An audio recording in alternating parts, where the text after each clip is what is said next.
Ladies and gentlemen, boys and girls, usual suspects, welcome to the season finale of the Monday Midsole. It's your co-host, Morley Moore, back at you, a.k.a. Mr. Accidental Purchase.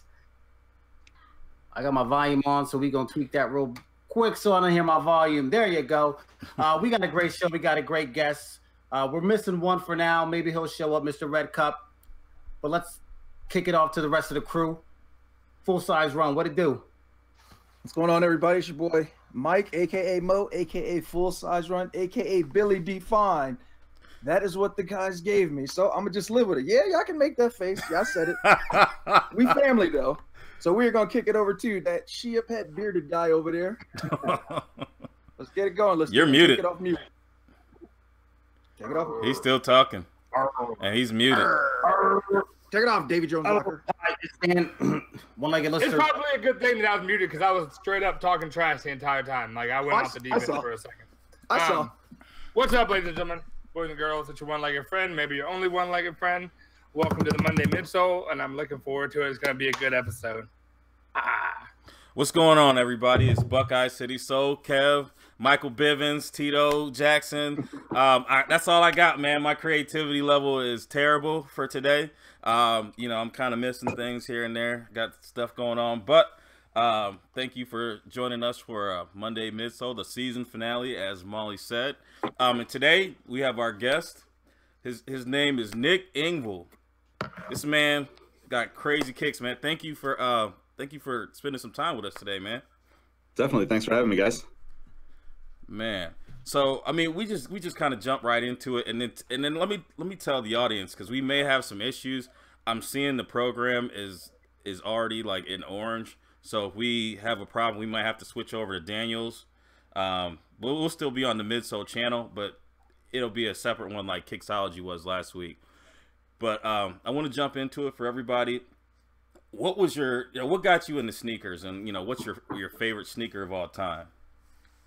Oh man, so that's a tough question. There's two really that kind of defined it for me.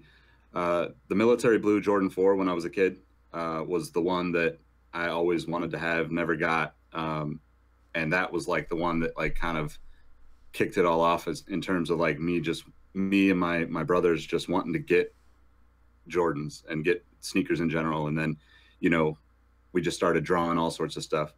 I would say that, like, if somebody asked me my favorite shoe right now, there's two shoes that I've like kind of just always loved: Reebok Question and actually Converse Chuck Taylors, just because I think that it's me being like on the media side of this whole business for a long time, it's kind of cool that shoe transcends everything, right? You could be Snoop Dogg gangster, you can be like like Little Yachty rebelling against everything in the culture. You could be like Marilyn Manson. You could be like my dad, my grandpa, and we all have like some connection to a pair of Chucks. And I think that is like, because of that, it's one of my favorite shoes. And like, the fact that you can almost guarantee you're going to see a pair, and that no matter what that person looks like, you might not look at them and think, oh, that person's in sneakers. You could stand next to them in line, at McDonald's, and they probably got a great story to tell about the pair of Chucks they're wearing. So that's definitely one of my favorites. Right on, man. I mean, growing up, I disliked the Chucks, but I respected them because, I mean, they've held a spot in every period, and I mean, in every sense of style. Chucks have been around, and I've come around to somewhat like them now. I mean, but like I said, I definitely respect them. So give us a little bit of your resume. Like, tell us about your history in sneakers and up to today. Man, so my first job in sneakers was actually with Hicks for about 1.5 years, I believe. And then from there, kind of did like my own freelance stuff, ended up taking a job with Soul Collector back when they still had the print magazine. That position was really great because it opened a door to work directly with like East Bay, which at my age, like the catalog is like gold. It's always been, the nostalgia in that is still to me like probably better than anything you could find on the internet, like because I have those memories with my siblings and all of that. So did that for a couple of years as like it was like a essentially like built the blog for East Bay back in like 2008, 2009. And that was kind of like the start of like people paying attention to blogs. And, you know, like before that, like obviously I was like on Nike Talk, on ISS, Nike Park, Sneaker Play, all of those, like, you know, just finding people that justified, you know, me being crazy about shoes, basically. Because, yeah, I think like at my age, being 38, most of my, you know, like there was a handful of friends that got into it, but grew quickly out of it. And, you know, my parents are always kind of like, you know, what are you doing still playing with shoes? You know, weren't you going to grow up, kind of thing. Not like that hardcore with it, but like they really just probably didn't understand what I was doing. And so I did the East Bay blog. That kind of transitioned into a position with Complex. Russ Bankston, who like I kind of grew up reading his stuff in Slam and Kicks magazine and stuff like that. He ended up hitting me up and just saying like, yo, I'm going to hire somebody. We're growing at Complex, and this is like 2011 maybe. And they were just starting to get really serious about having like a full team of people there doing sneaker stuff. And up until that point, it was kind of like Russ was doing all of it, and Joe LaPoom was obviously doing some stuff too, but he was also doing like other hip hop stuff, so he couldn't focus on it. And I ended up moving to New York for a year and a half or so, working with Complex, and that turned into a position with Finish Line, where I was able to kind of go to the business side of it. Because I went as an associate editor to Complex, and it wasn't long, maybe like 2 months, and I was there realizing like my skill wasn't necessarily so much editing and writing, but like just organizing the people to move as a group and as a unit to get things going. And you know, we really did some cool stuff then. It was very like tongue-in-cheek, you know, like part of it was like, if you go back and look at any of the stories that we wrote where we're like calling people out, it was always a running joke of like, we're calling ourselves out, right? Like, you know, we sit here and have a stack of sneakers on the wall in the next room, like in the closet, and like it's kind of insane, you know. So so that was really fun. The Finish Line thing was really like awesome in the sense that it gave me a new challenge. Like the business side, I had always been on the other side of it, so I was always helping them, like more of a consulting role or like more of an idea concept type thing. And that kind of moved me from, you know, working as like somebody that all the brands wanted to talk to get their stuff out there, to having to figure out how a retailer has its own specific voice, its own specific persona that it, you know, differentiates itself from, you know, say Nike's brand voice or Adidas's brand voice. And so that was, I did a couple of years with Finish Line, and let's see, from there, I'm probably missing things, but the most recent thing, I moved to Detroit a little under 2 years ago, and started working for StockX. It's been crazy to see how it's grown. You know, I actually just finished kind of like my full-time role with them, and I'm going to transition into more of a contract role so I can kind of have a little bit more freedom in my time again. But, you know, we went from, I was like employee number 9, and, you know, the company's at like 100 employees right now. We're growing like crazy. I know last week you guys talked a lot about like kind of the shipping issues and stuff that have been going on with StockX. And I've never seen like, so I've worked with East Bay very closely. I've worked for Finish Line, and I've never seen like as much success compound so quickly. Like we, you know, I don't want to, you know, speak on any numbers or anything to out of respect for the guys there, but like, I mean, we're doing like 10, 15 times the normal volume right now, which is absolutely bananas. And it's cool. Like, you know, like for me, it was a new challenge because it's a secondary market. It's tough to understand how that all fits together because that world is changing. Those worlds are colliding, and cool stuff is going to happen from it. Right. it's going to be very uncomfortable for a lot of people, as it does, and it is for me. You know, like I was the guy, you know, in 2012 complaining that somebody was standing in line buying my black and red Jordan 4s. You know, like Yeah. and like I knew the guy in front of me was going to get his pair and he was going to sell it for more than what I wanted to pay for it. You know, Right. But at the same time, like I see a lot of kids and a lot of even like guys my age and older that are using a platform like StockX to really like supplement their income, to find a lot of deals. I think that people undervalue how you can dig up crazy stuff on StockX. I mean, the best thing about the site is not necessarily the resale game for me, because that's not a big part of my life. You know, occasionally here and there, like I get something and flip it to get something like, you know, like I was able to get the second shatter backboards, ended up selling them for a little bit of profit and went back and bought the first ones because I missed them, you know? Right. So, but it's crazy to see some of the stuff that goes through there that people get just unbelievable prices on, because people forget about a shoe. Right now it's so focused on, you know, we look at a list of release dates and that's all we're thinking about. Right. And you look back like 3, 5, 6 months, you know, 10 months ago, and then you go back like 3, 4 years, and there's stuff that comes through there where I'm just like, man, I wish I would have seen that. You know, I'd have loved to add that to my collection.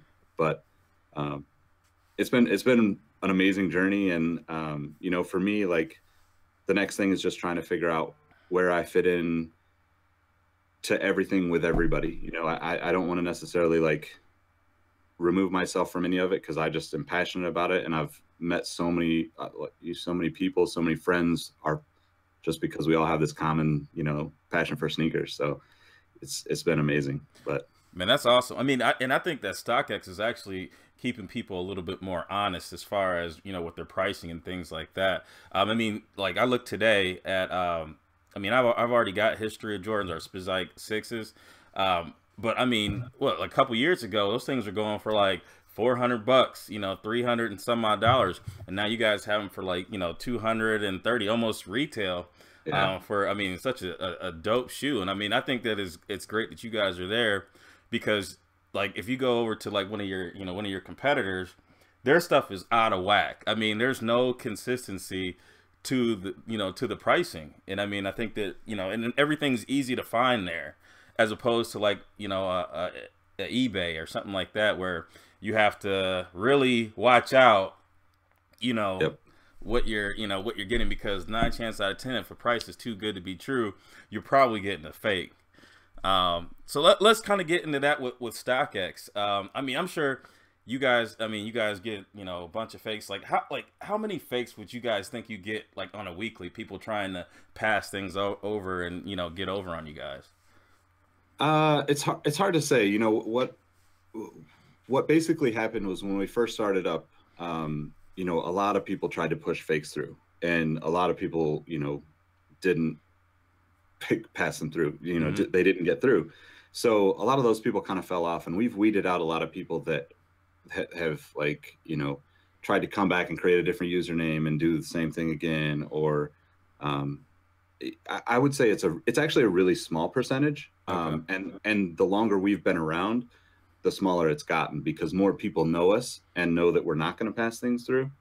You know, I think that there's always the chance that like one of our guys doesn't catch something as it goes through, because we're doing so much. Mm-hmm. And, you know, I think that a lot of the stuff that people don't see about StockX that's to me what makes it great is that there's a lot of back and forth. If you guys have used the site, I'm sure you guys have talked to some of the customer service guys, some of the guys that are, you know, they're helping make sure that everybody's happy. Because what a lot of people don't realize is, like, let's say you buy a pair of Yeezys, right, and somebody sends that pair and it's fake.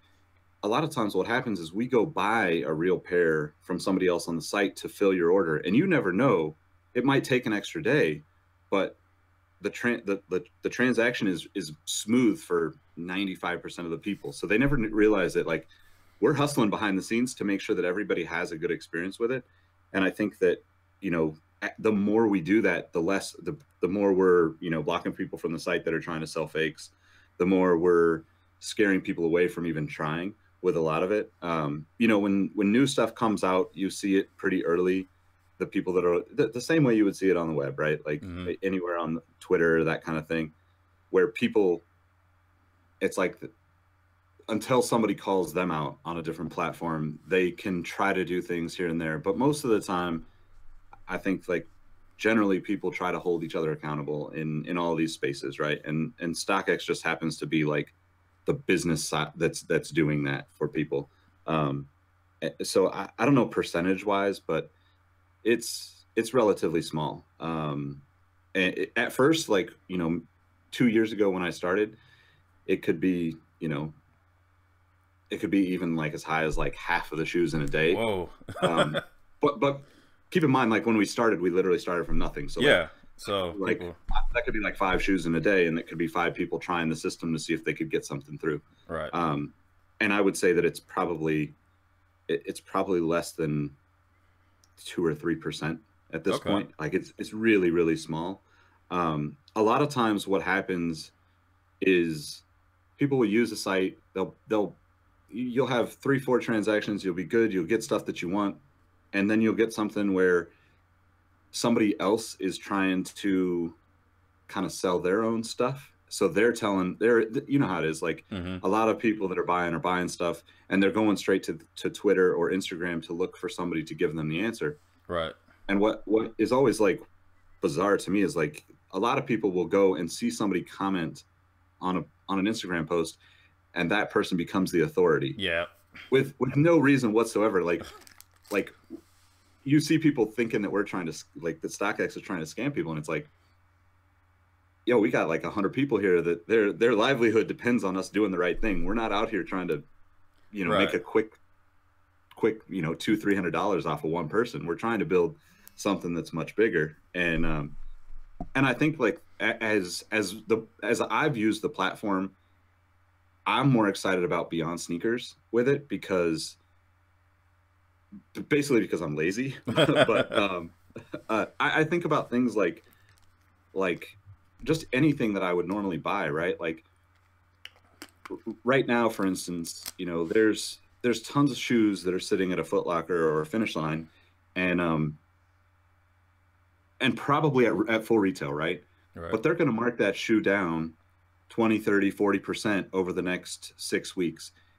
The only way that you know how to get that deal is if you're in the right store in the right location where the shoe sits the longest. Right. But the reality is, like, if they've got a shoe that I'm willing to pay 80% of retail price for, they could actually use the site to fill bids, and I could get a deal and feel good about it, and they can make more money off of that shoe than letting it sit there on their shelves and rot for, you know, 3 to 6 months. So I think like that's going to be the really interesting thing, is like how, if it continues to grow and work the way it has been, it could really change the way that retailers work. It could change the way that, I mean, I think even like, you know, the loftiest of goals, right? Like would be something like, let's say, you know, being that StockX is in Detroit, there's obviously housing here that I think a lot of people know about, where it's like, you could potentially buy a house for, you know, $5,000-10,000. It needs a lot of work, but there's just a lot of people that left over the last 50 years. So there's a lot of just like needs to be rebuilt kind of stuff. And in theory, like if you're using it like the way somebody uses a stock market, you could potentially buy a house through the platform of StockX. You know, I'm speaking on my own here because like they're not that, you know, maybe they've thought about it, but it's not something in the works by any means. But like, I'm like really lazy, so like I'm not gonna go get a, you know, deal with a mortgage for a house that, you know, like I would love to do that maybe someday, but I'm not in that place yet. But if you made it as easy as StockX is to say, cool, like here's my bid, you guys do the paperwork behind the scenes and connect the dots for me.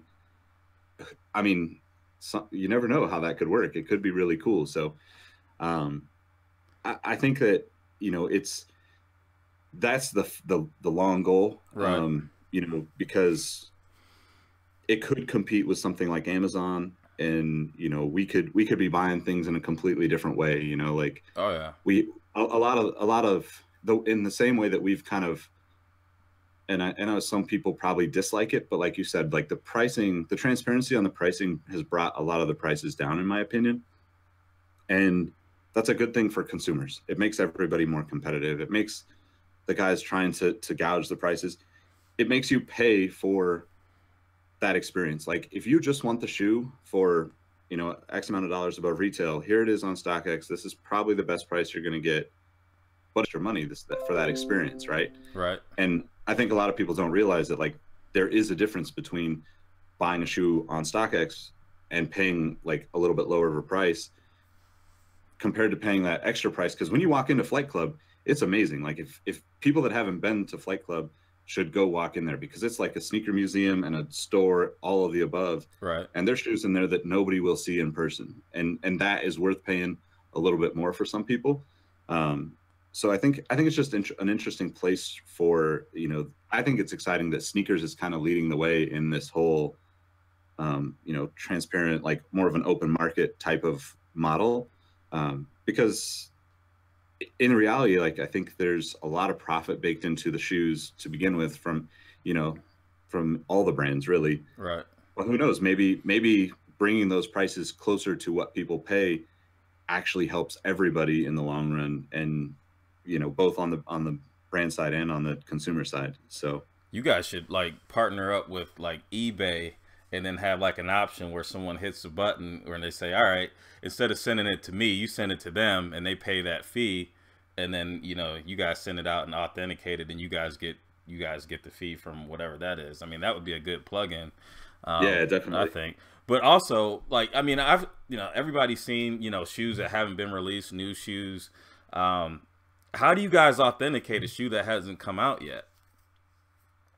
So a lot of that process is a part of like the guys that we have doing it, is to get their hands on stuff as early as possible, whether that be, you know, directly from the brands, from other retailers. You know, like we have, I don't want to name any names, but we have a lot of businesses selling on the platform already. Okay. A lot of people that have like legitimate accounts, you know, authorized accounts from, you know, Adidas, Nike, Jordan, etc.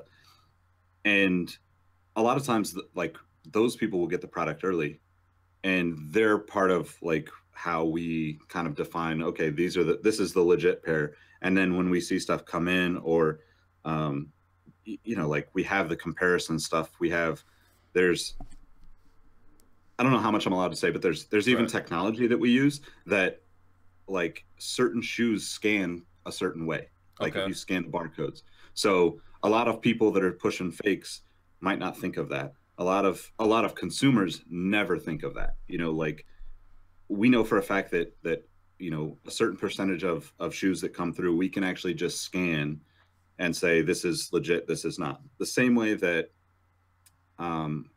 there's another technology that we use, because we do the bag stuff, you know, the bags and the Supreme stuff. Right. And the material is actually like, it's almost like a, I don't know what you would call it, but it's like a diamond, like a checker, like a laser. Yeah, like it's almost like a tool that you like scan the actual density of the material, and it'll tell you if it's legitimate or not.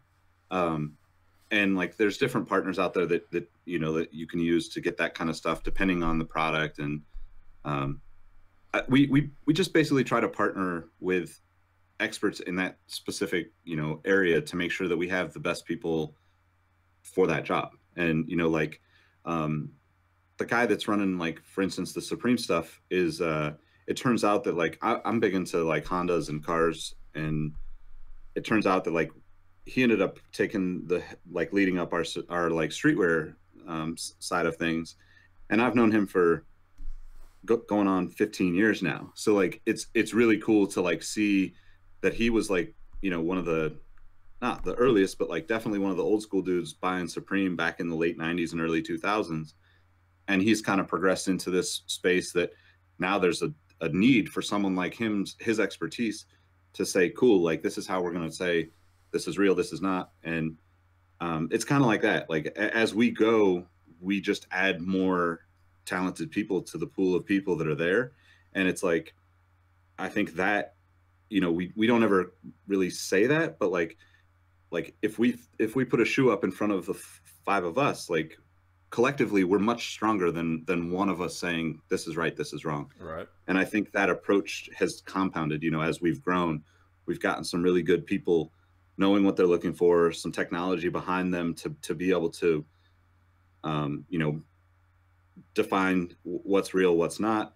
And the other thing is, like, we always err on the side of caution, right? Like if we question it, it sucks for sellers sometimes, but if we question anything, like if somebody sends a shoe through and, you know, there's sneaker lint in it or whatever, we tend to like decline those and basically, you know, say we might not suspend them the way we would if somebody just sent in a horrible fake. Right. But like, you know, we're trying to give the buyer the most, you know, Right. unforgettable experience we can in all cases. So, yeah, I mean, it's a working, you know, work in progress, but it's definitely a group effort. And as we've grown, like we've incorporated more technology, we've added more tools for all of the people that are doing the authentication piece, you know, on a daily basis. We've added exponentially more people, you know, doing it. And obviously as we've grown, because that's kind of the core of the business, right? If we don't get that right, then right. Then it falls. Then the rest of it doesn't really matter. So right. So let me ask you one more question. I'm going to open it up to the panel. The authenticators, like, do they go through like a training, like a set training, or is there a certain time that they have, or do they have to prove that they have skill within that industry that, you know, they're going to be checking out?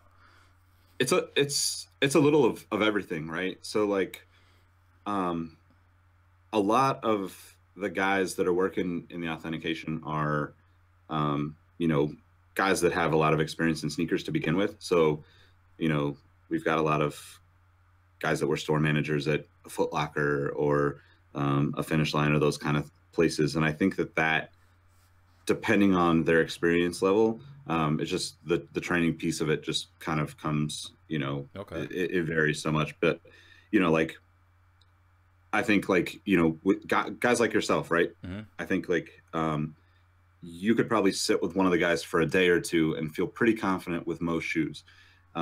But we don't ever like require that one person doesn't ask for help. You know, it's like, right.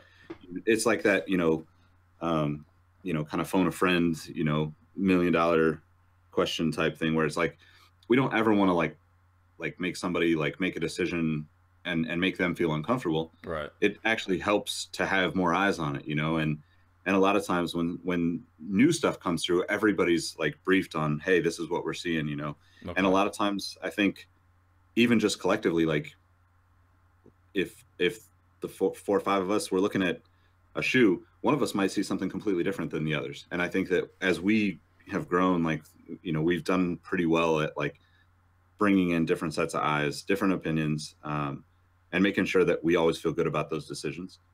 But I don't, we have some technology there. We have some training there. Like, you know, my experience across all of the brands is kind of unique in that, like, I've collected a lot of different brands over the years, not just like the typical, like, I don't own a pair of Yeezys, and that's rare in this day and age. Yeah. Right. But, and it's not because I don't like them. Like, there's been a few that I've tried to get that it's just not been able to, but, you know, as you, for me being that I'm working on, you know, 10, 12 years, whatever in this business, there's a lot of times where like, if I really had to like text somebody at a brand to say, yo, I got this in and it looks a little off, can you help me out with it? Just like, what do you think of this? Like, we could go pretty high up the chain at any of these brands to get that kind of support. Okay. And you know, speaking for myself and not on behalf of StockX, like, I think that ends up becoming a bigger piece of all of this in the future, because, you know, let's say right now, you don't know what an authorized retailer for Yeezys would be, right? Especially on the internet, right? Even in stores, like that's a questionable thing at this point. You know, like, we all know Adidas stores we all know Foot Locker, Finish Line, Champs, Eastbay, Foot Action, those kind of places. Then we know like, you know, the Villas, the DTLR, like Nice Kicks, all those like kind of like not quite as massive retailers. But then like, who's to say like how many mom and pop shops get Yeezys? You know, there might be hundreds every release. So like, in order to really grow the business beyond, you know, into like this next level, I think there's going to be a lot more partnerships on that side. And, you know, there might even be like, kind of like you said for eBay, right? Mhm. Like there might be a premium that you would pay on eBay to have StockX authentication.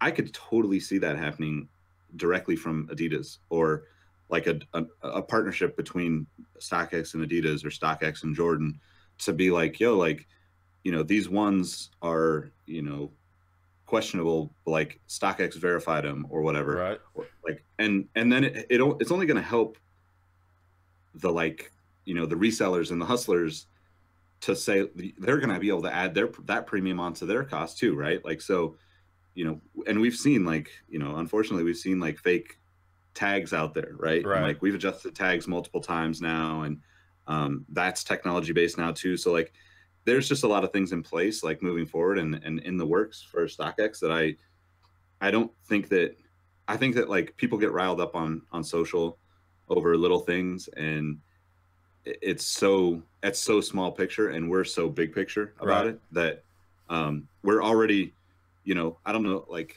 whenever the first fake tags popped up, you know, we were already like, we had new technology and new tags in place about to roll out anyway. Okay. And it was like we're always trying to think about that stuff as we grow, right? Because that's how we stay ahead of the curve. That's how we keep from, you know, letting anybody else step into the market. And I think like, you know, personally, like I would love like I collect Reebok questions, right? So like I think if at some point, you know, it wouldn't happen for me, but like let's say you've got a kid that's, you know, got a pair of Yeezys, and now like that technology that's used to kind of authenticate, but also could also be used maybe to track those shoes. So like think about like the way a car is sold. You want to know what's the you know, the Carfax on that car. Right. There might be room for a Shoefax type thing where it's like, hey, you know, this shoe was owned here, it got sold to here, it was worn here, and you know, like it was sold here again, because that actually is going to be important to more Right. and more people as it becomes more of a collector's piece. So there's a lot of stuff like that I think like we're always looking at that at, you know, at StockX. So it's I feel pretty confident that the company is always a couple of steps ahead of what you see on Twitter as like, you know, people complaining about this and that. And, you know, we definitely, the you know, the holiday rush definitely caught us like by surprise. Like it's a blessing and a curse, right? Like it's so great that we're growing so much. And, you know, it got worse for everybody because UPS was having issues as well. Yeah. So it just compounded, and you know, as we get it, you know, we've staffed up probably, man, maybe like 30% more through the holidays. So that kind of stuff will iron itself out pretty quickly. And you know, we do our best to get everything, and we increase our shipping times too, so we're sending stuff you know, like much faster than we typically would, because we want people to have that experience, and we know that some of the, like right now, it's just not possible to turn things around as quickly as we normally would. So right on. But hey, I mean, I'm happy you guys are right down the road for me, so I get stuff, I mean, I can send it out on a Monday, and then you guys get it on a Tuesday. And yeah, I mean, it's crazy. But I want to open it up for everybody else, see if anybody else had questions. Everybody else is muted. Unmute yourself. Yep. My voice is all weird now because I ain't said nothing in a minute. Do you have a question, or are you just gonna? Yeah, no, I got a question. So a couple questions from the chat that I wrote down. Is StockX a publicly traded company? No. It is not a publicly traded company as of right now. Okay. And some of the other guys is kind of like myself. I kind of enjoy the special boxing, like the packaging. Mhm. Is there like a protocol for the because sometimes you pay for that extra box, like that. Like the LeBron 14 Agamat or whatever, even the slide out boxes. Yeah. And so I guess when people are ordering those boxes, they're getting damaged boxes after they pay for it.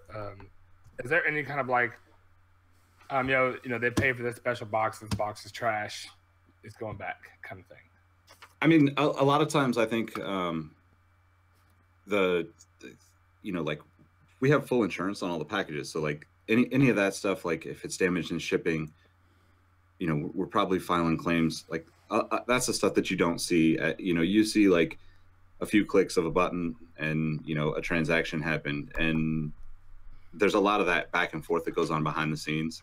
One of the things that like we started doing a while back was like trying to make sure that we're, like creating when something comes in a really different package, right? Like people are willing to pay a much more premium price for it.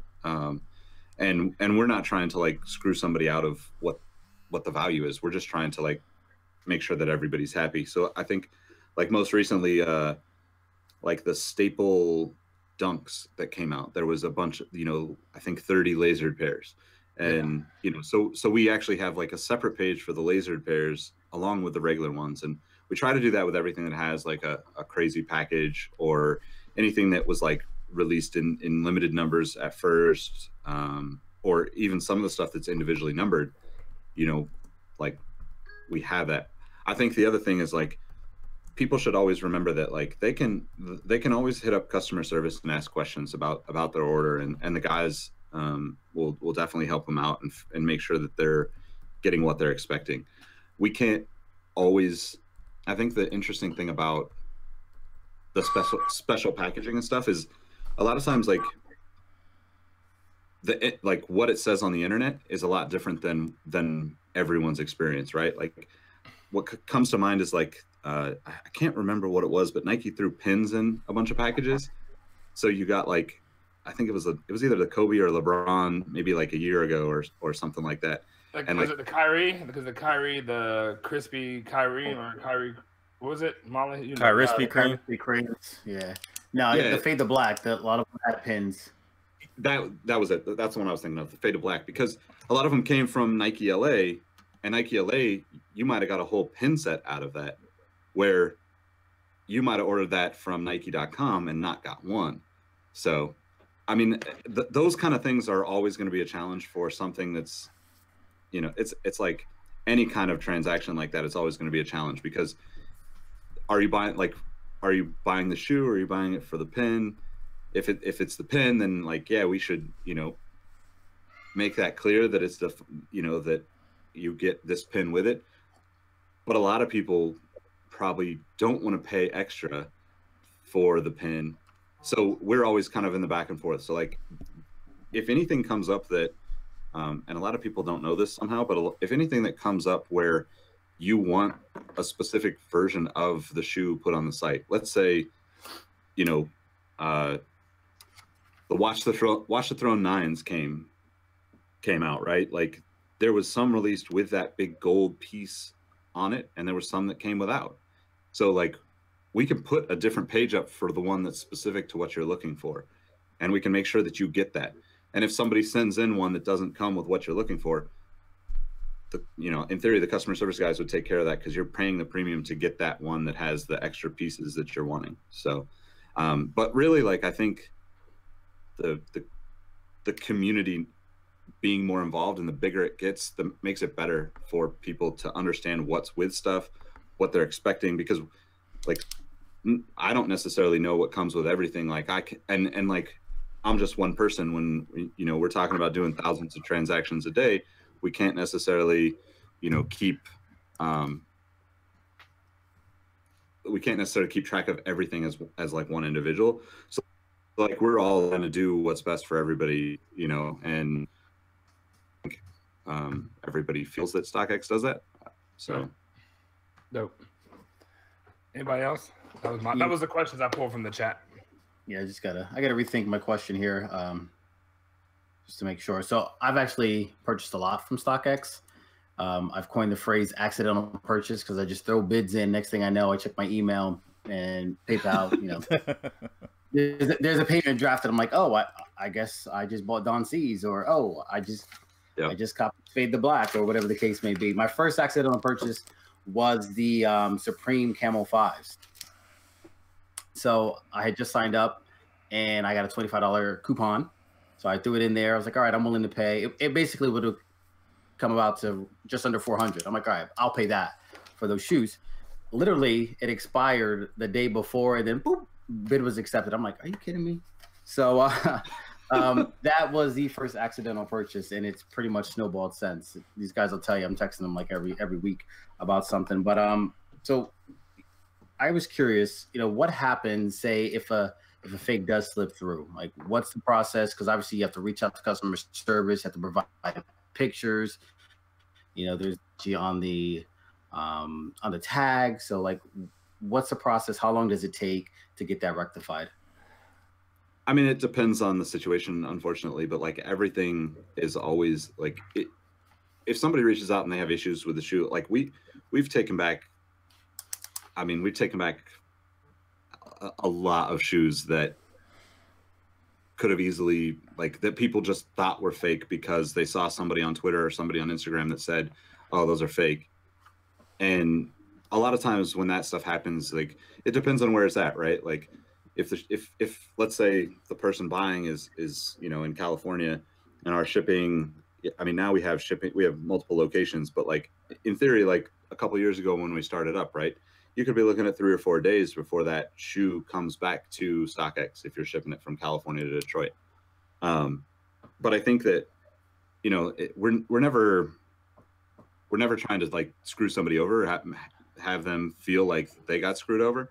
And we always, I mean, like if people actually saw all the stuff that we were just like, okay, you're unhappy, we'll take it back and we'll figure it out. Because the thing about that is, like, if you sell a shoe on the site and I get it and I'm like, oh, fuck that, I don't like it. Sorry if I didn't know if I could cuss. No, but you're good. You're good. It's about to get crazy. But like, if I buy a shoe and I'm not happy with it, it's not like StockX goes to you and takes your, and it's like, oh, give us that money back.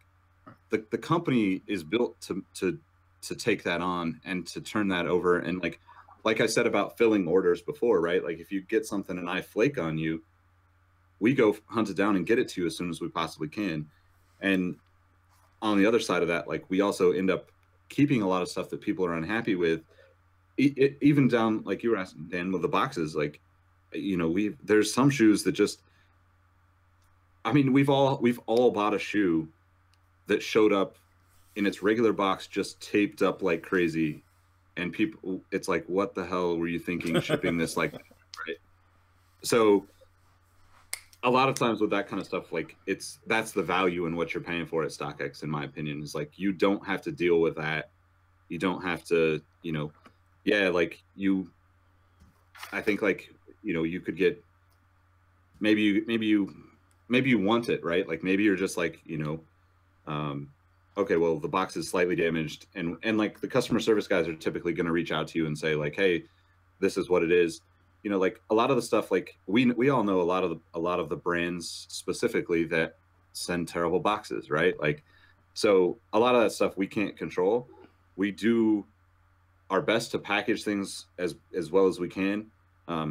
Like, this time of year, it kind of sucks for anybody. Like, even back when I was at Finish Line, we would have issues with UPS because they've got like temp dudes working through the holidays that are just hustling through, and they're told, get 1,500 packages in and out of your van today, and you can't do that without throwing boxes. So I think that kind of stuff, like, is always going to be an issue for people because nobody wants to get a damaged package, but like, we're always going to try to help you be happy with your purchase, right? That's our goal. Right. To that point, I've sold a few times on the site, not that much. But as a buyer, anytime I had an issue, like, the customer service was great. I've gotten promo codes or free shipping. Like you said, they're always looking to try to make that experience great. On the sell side, not so much though. So is this just strictly buyer centric where you're trying to improve on that experience and the seller gets kind of, left out, or like, is there a way to kind of make that selling experience also as great as the buying experience?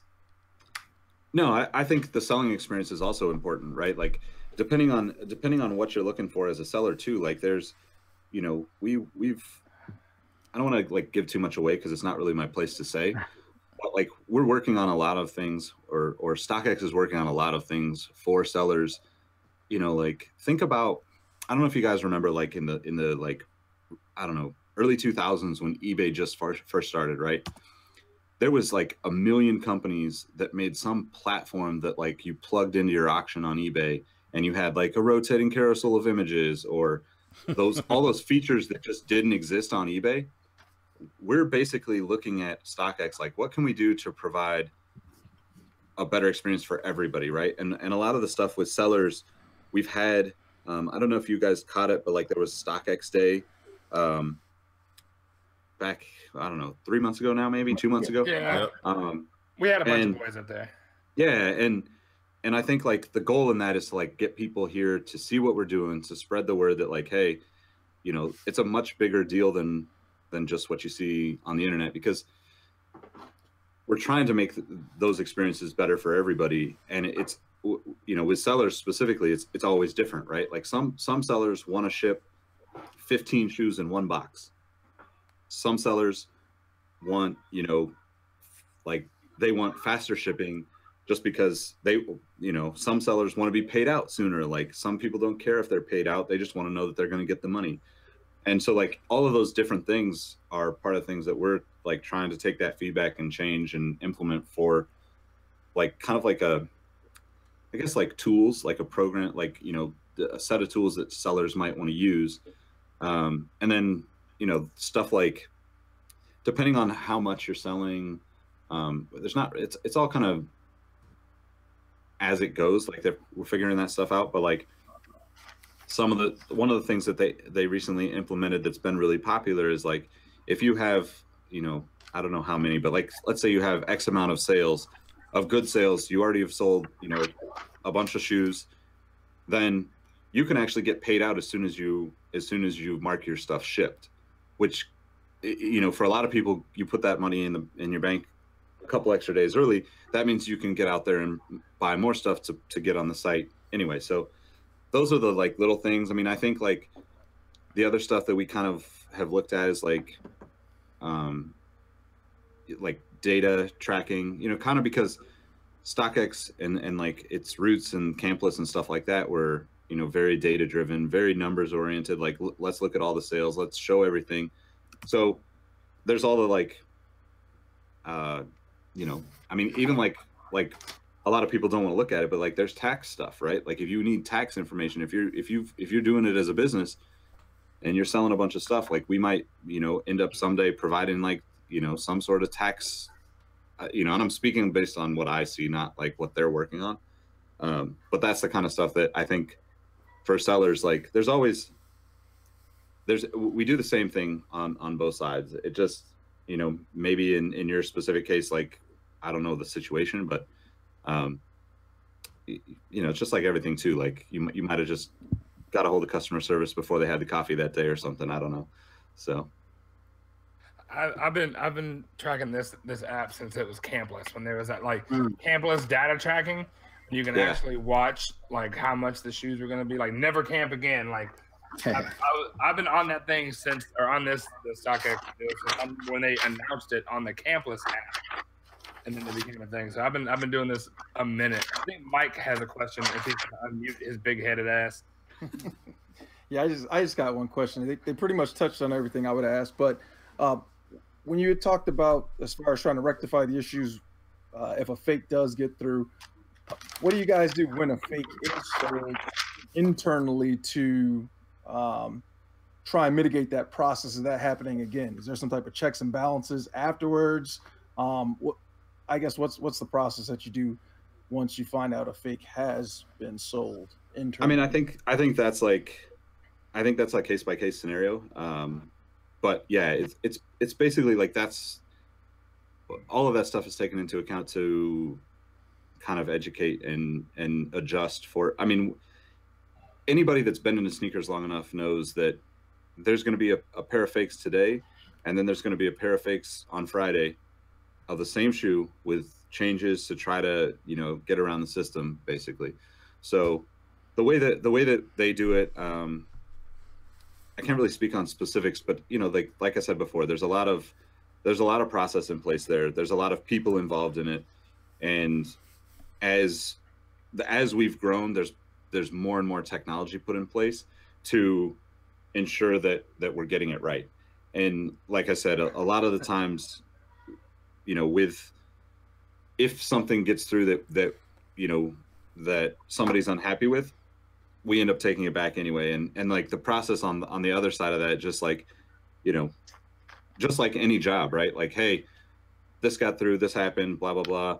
We're gonna, you know, everybody's gonna get like kind of an updated run through of like, hey, this is what's going on. And just like in any other situation too, you might have a little more eyes on a particular, you know, either model or, you know, just like anything, right? Like if I slip up, I got 3 people behind me that are going to watch over my shoulder the next time I do something, right?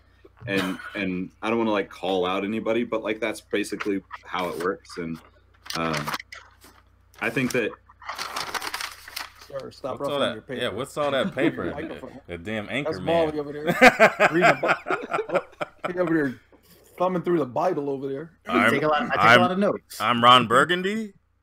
So I just like I get a lot of phone calls from Maul at like 10 o'clock, 11 o'clock at night after he's gotten his package from StockX in, because Maul is paranoid. Like if there's a picture of Molly that describes right, if there's a picture that describes Molly, it's any picture with the people with the aluminum foil wrapped around their head, right? Like that's him. Right. And I'm on the completely other side of the spectrum. I'm like, oh, this is a perfectly acceptable shoe that I got here for $20. You know, like I am overly trusting. So I get these phone calls from him at like 10 o'clock at night. Like it's not even a phone call because it's a FaceTime. He's like, look, I've got this shoe. All right. And look right here. There's one misplaced stitch. I knew it. I've got him. Got him. And that's been a real conversation that we've had, like straight up. It's a little exaggerated, but I mean, it's dramatized for the show, of course. It's not really. I am very, very paranoid. It was a little dramatized. I mean, hey, but I think that's a good thing. You know, like I think that's actually the types of things. You know, like taking like the last 2 years of my life with StockX out of the picture, right? Like me being that same way with like Jordan releases in like the mid 2000s with the guys at Jordan. I believe that like the group of us that had the chance to speak up and verbalize it, like I'm not talking about like the guys on Twitter that are just complaining, and that's me sometimes too. Don't get me wrong, I'll be doing the same thing. But like when you actually get the chance to like to speak to somebody about something on how they can improve, 99% of the world is like they want to be better. Like most people aren't out here like, yo, I'm trying to half-ass it and half-ass it again tomorrow so I can get that quarter ass by Friday, you know, like they're not trying to mail it in, you know? So I think like being very like detail oriented about that stuff is good. I think that for some shoes, the toughest thing about that is like the shoes, let's say, if you think of StockX and the kind of commodity world, right? Like the way that it's modeled being after the stock market, if all of us buy Apple share, none of us care what that Apple share is. It's Apple share. There is a slight difference with sneakers. Like it can't really fully be commoditized the way a share of stock for some other company is, because there's going to be a slightly different glue stain. There's going to be a slightly different stitch. That's just manufacturing differences in a lot of cases. And there's also stuff that's obviously like, you know, the further you go, like down the list of like B grade and, you know, fakes and all of that stuff. But like, it's good to have both sides of it, right? Like, but I'm never gonna like Jordan 1s. Like, as long as I know that it's legit and I got it from Nike or you know StockX or wherever I'm buying it from, like, I don't really care because I'm just going to beat them up. Like a Jordan 3, a Jordan 4, I might be a little bit more of a stickler about. Like, yeah, I don't want to pay a premium and get some like nasty glue stains or like any kind of separation or any of that stuff. But I think that stuff is good to be vocal about. I think the best platform for that to be vocal about is like StockX Day. I believe there's going to be more of those in the future. I hope that they do them very regularly because I think that, you know, that's the type of thing that, like, I know for me, like the longer I've been in the business, the more I got to know people and the more I felt that they respected my opinion about things, and I wasn't just complaining to complain. And the more I've been able to do that, the more I've really felt like I could make a difference and actually help people make a better product, make a better experience for the end consumer. And really, like, you only get that kind of like quality interaction and feedback in person. Because like, no matter what, like for a company that's got 100 employees, right? Like, let's say you put something on Twitter or Instagram, I can surface that to the customer service guys. They can surface that to, you know, the authenticators. They can surface that to, you know, all the way up the chain, right? But if, you know, let's say 20,000 people in a day are doing that, it's just hard to make sure that everybody's voice is heard. So I'm hoping that like the StockX Day thing becomes a more regular thing. And like, I think that's like an interesting, like, competitive advantage, if you will, for businesses that do things like SneakerCon or, you know, Soul Exchange, those kind of things, because then you have that in person. You don't have to worry about the what's coming in the box in the mail. But that's also like, we've all moved away from that, and that's why like retail stores are suffering. So it's kind of a catch-22 in like how we address that. But I think it's a good thing that you're passionate enough about it to pay attention to it to that level of detail. And a lot of times, like, and a lot of times that stuff ends up becoming like very valuable to companies, you know, like StockX or even like the Foot Lockers and stuff like that. Well, passionate is one word. Yes, I got a few follow-up questions, and then I will digress. Listen, I gotta take advantage of this. We gotta move on, man. No, real quick. 9 o'clock. I'm gonna let y'all finish real quick. So from the selling standpoint, is StockX issuing 1099Ks? I don't know that. You would have to ask the accountants there. On the finance side? All right. Number two, so if there is an issue and you're not happy with the item or what have you, you send it back to StockX.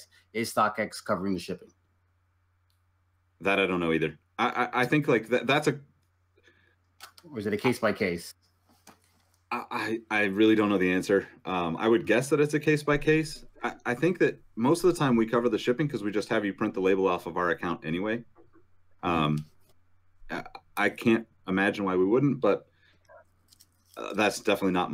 I'm not deep enough in that world to know exactly for all of those types of things. All right, last one, and I'm going to shut up. Is there a statute of limitations on sending it back? I don't know that there's an official one, but I wouldn't... So here's my best example for that. We've had a couple of people who have complained about a shoe that was over 10 years old that they bought to play basketball in. Oh, hell and no. The shoe came apart. So you guys would all expect that shoe to come apart and think, what the hell are these kids thinking? But you got to realize that you guys are a much more educated consumer in this world of StockX than a lot of people that use the platform. So that's why I think there's a lot of varying degrees of like how we deal with situations. But like, it's mind-blowing to me that somebody would buy a shoe that's 10 years old and think they're going to go play basketball in it, and then come back to us over a year later and say, you know, hey, this fell apart. Like, we're not the manufacturer of that shoe, you know, like at some point, like, it's like there was a run of the Yeezys, right? That came out that a lot of people were unhappy with the quality of them. And it's like, well, you're buying a $200 shoe. You're not buying a $1,500 shoe. Like, the shoe is $200 at retail. So yeah, we all want it to be $1,500, but like the quality of that shoe is made to a very lower standard than what we are willing to pay for it. And I think that that's the toughest piece of the secondary market in general, right? Like, like I wish every Jordan 1 was like the first shattered backboards, right? Like that quality to me was bananas. Right. But most of them are not. And, it doesn't mean that I'm not going to buy them, but it definitely means that I'm not going to be willing to pay, $500-$600 for a shoe. So. Oh, great answer. I know Maul probably has like 40 or 50 more questions to ask you, but we have got to keep it pushing, got to keep it moving. He'll send you a lengthy email. Yeah. Hey, man. I'll help you out as much as I can. I mean, I think a lot of this stuff is helpful for StockX too. So we're gonna move into our pickups, right? And that what's next, right? Yeah. So we can do that. Bro. Mike, you up? 0. We'll make it very quick. 0. I feel like that's a lie. I have nothing. I have nothing here that's come in. I have 2 things on the way, but unfortunately, I have nothing here to present. That pink and sparkly. All right, I'll go. Nick, did you have any? Oh, Kev, go ahead. Sorry. All right. First, I want to show another Steph Schmitty got Cameron her first pair of LeBrons. So little LeBron 15s. So we can match whenever she gets here. Nice. I was gonna say shout out to Steph Schmitty. No. And I did pick the blue tints up. I mean, they're comfortable. I don't know. I actually like the Beluga 2.0 is better, but easy blue tint. It's a comfortable shoe, but I had to go a whole size up. I had to go with a 13 instead of the normal 12. But they got to start telling people, what the sizes feel like before you buy them, because you buy a Yeezy, like I bought the 12, I had to take the insole out to wear them. Yeah. But like, I should have told you. I knew that they run small. I'm sorry. Yeah, I was like, damn, because I got the 750s at a 12, and they're fine. They just look crazy. But I also got the wheat ones. These were on sale for like $110. So I mean, I couldn't pass it up. I mean, I did switch the laces out because I don't really like the rope laces in them as much. They look kind of like those laces came with them, Kev? Bethlehem. Yeah, they came with them. You didn't come with yours? Okay. I didn't get them. Man, what the hell? Where'd you get yours? You got. I ain't getting. You got the 98%. All right. And then I went ahead and got the Guilt Trip 6s finally after 20 years. And it's like, man, you know what? I haven't been excited to put them on just because I'm like, man, you know how long we could have had these ago. But how are you still giving me hell about this? Hey man, I hold it. But no, I like these. The only thing I don't like about them, I wish it was like pre-oxidized. I wish it was blue. I mean, give me a couple years of it looking icy before it gets like this. But it's a dope shoe. Something I think I'm gonna pair with the shattered backboards. But yeah, that's all I got. I got some stuff coming from StockX, actually. I just got a payment from StockX, so. Hey, you want me to go last? Whatever, bro. Go ahead. You're already reaching. All right, cool. So I also got the blue tint Yeezy. I like Kev. I like the Beluga 2.0 better. Mm-hmm. This is actually the first time I've seen these in hand. So, yeah. They're okay. No, I'll keep them. I'm not doing anything with them right now. And then I picked up Didi, Kick It With Didi. Scoop these for me. All right. For retail. So, where I was scared, my daughter loved it. I told you. Touche. And then I got the Kyrie Hybrid of the Asia exclusive, which is a really, really clean pair. I want that pair so bad. Look forward to have some things on the way. Stop talking about Dan. He already got his stuff there. Nick, did you have from like the Adidas Cyber Monday 95 on the 97 though? That shoe is fire to me. That shit is dope. So I'll go through my pickups. Finally, UPS got me this shoe. Oh, Like it went from what happened? Oh, he just disappeared. It went He from didn't want to see your Memphis. face. It went from Memphis to Atlanta to Gainesville to fucking Orlando, and then to Jacksonville, and then back to Atlanta, and then back to my house. So being this around is- the world, nah. I know, right? So shout out to UPS for not stealing my shoe. I thought it was totally gone. I told you, Randy. And then today I got this in, and this is the Way of Wade 6. It's the edition Art Basel one. I'm not supposed to say that. The plastic But, cut no. or the paper cut? Yeah, the paper cut one. You remember that? Like that's what it's designed to look like. Is that little paper cut? And I got number 303 of 500. So I'm really excited about this pair. To get out and shoot it on Wednesday. And then I got this shoe. The black one. Bring it in. More shoe. Bring it in. And that's.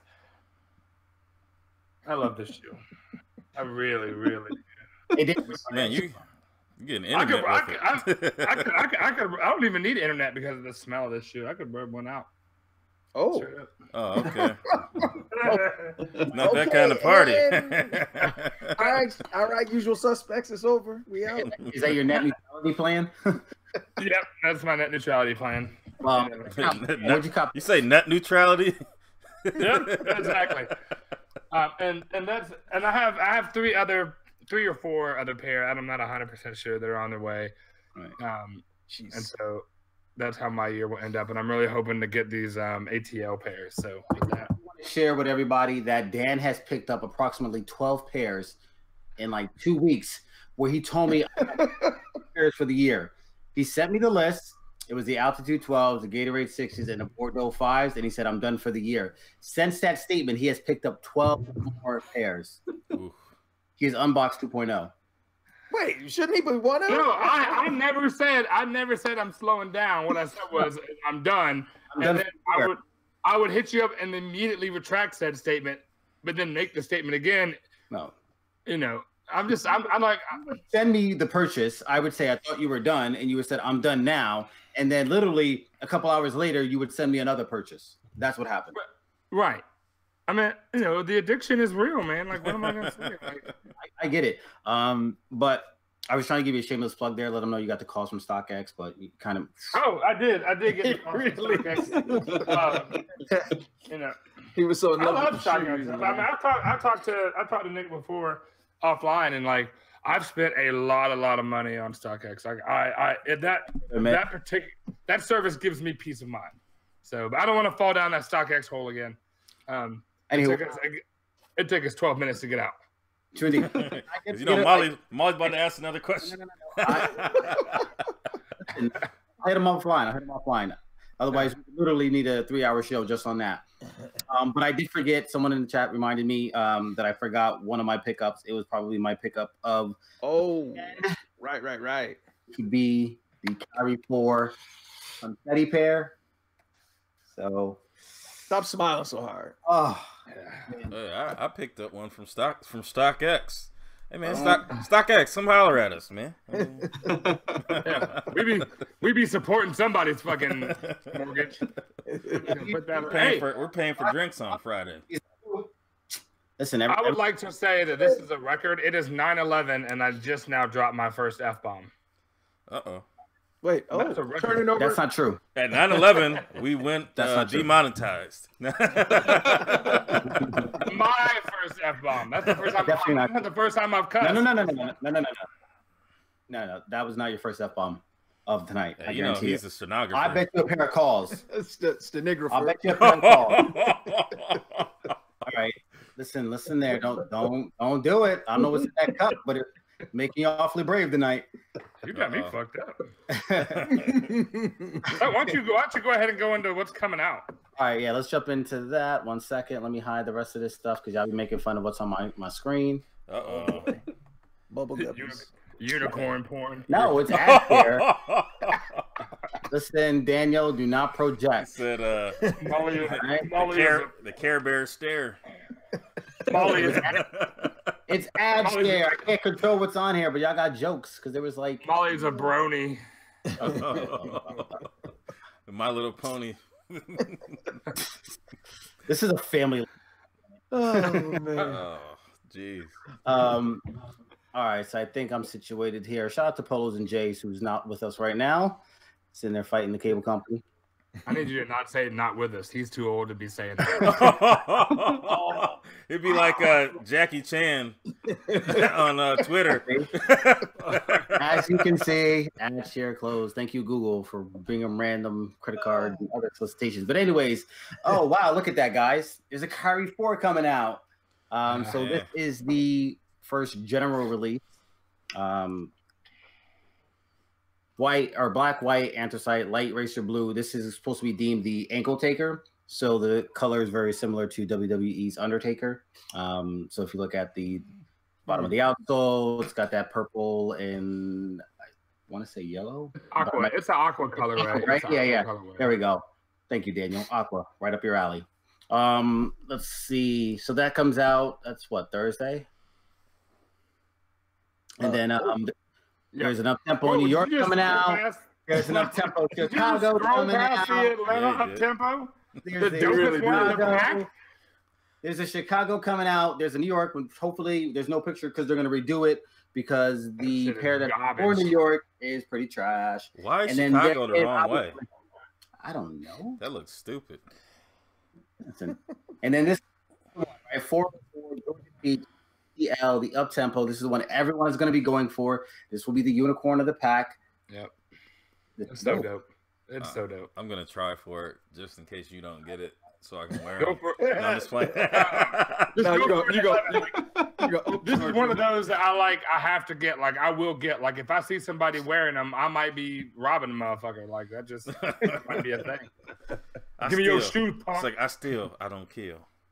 Yeah, and then another bin had those for Dan, who posted these today, the Jordan 13 Altitude, which initially I was gonna pass on, but I think I am going to buy it. They're dope. The leather is dope. It's like Red, all the details. I missed these in 05, and I was pretty salty about it. I went literally downtown Newark. I was going back and forth. I went to school in Newark, so I lived on campus. I literally was going back and forth to Dr. J's because I knew they were getting a shipment. He's like, "No, we didn't get it yet." I go back to my dorm room, take a nap, wake up, walk back over. No, we didn't get it yet. And then he's like, "Oh, we sold out." I'm like, Well, got him. "What?" He said you didn't come to the back door. Yes. Oh, pause. Oh. If you like to take it there, that's on you. Reason, aka Unbox Air Jordan 13 coming out. Dark raisin. my daughter really likes this pair, and I'm probably gonna get these for her. That's cute. Yep. So let's not talk shit about them. No, I meant that. You can talk about my DB12. You can talk about whatever you want, you know. And then the Unbox 13, you want to get hypersensitive about. As he I don't know. I just yeah. I'm gonna keep going, considering this is the finale. Talk about the shoes for the year. So we've got these Air Jordan ones. What is going on? The hell sound like an elephant back Somebody's trying to squeeze out a turkey. my son growls. Okay, Okay, I got you. I just want to make sure Mike was all right. there. I'm good. I thought Mike. The Gatorade pack will be coming out. They did start to hit Foot Lockers, some 7-Eleven theme on the sneakers app. So some people were able to get those early. LeBron 15 and the KD 10 City editions. What's the LeBron look like?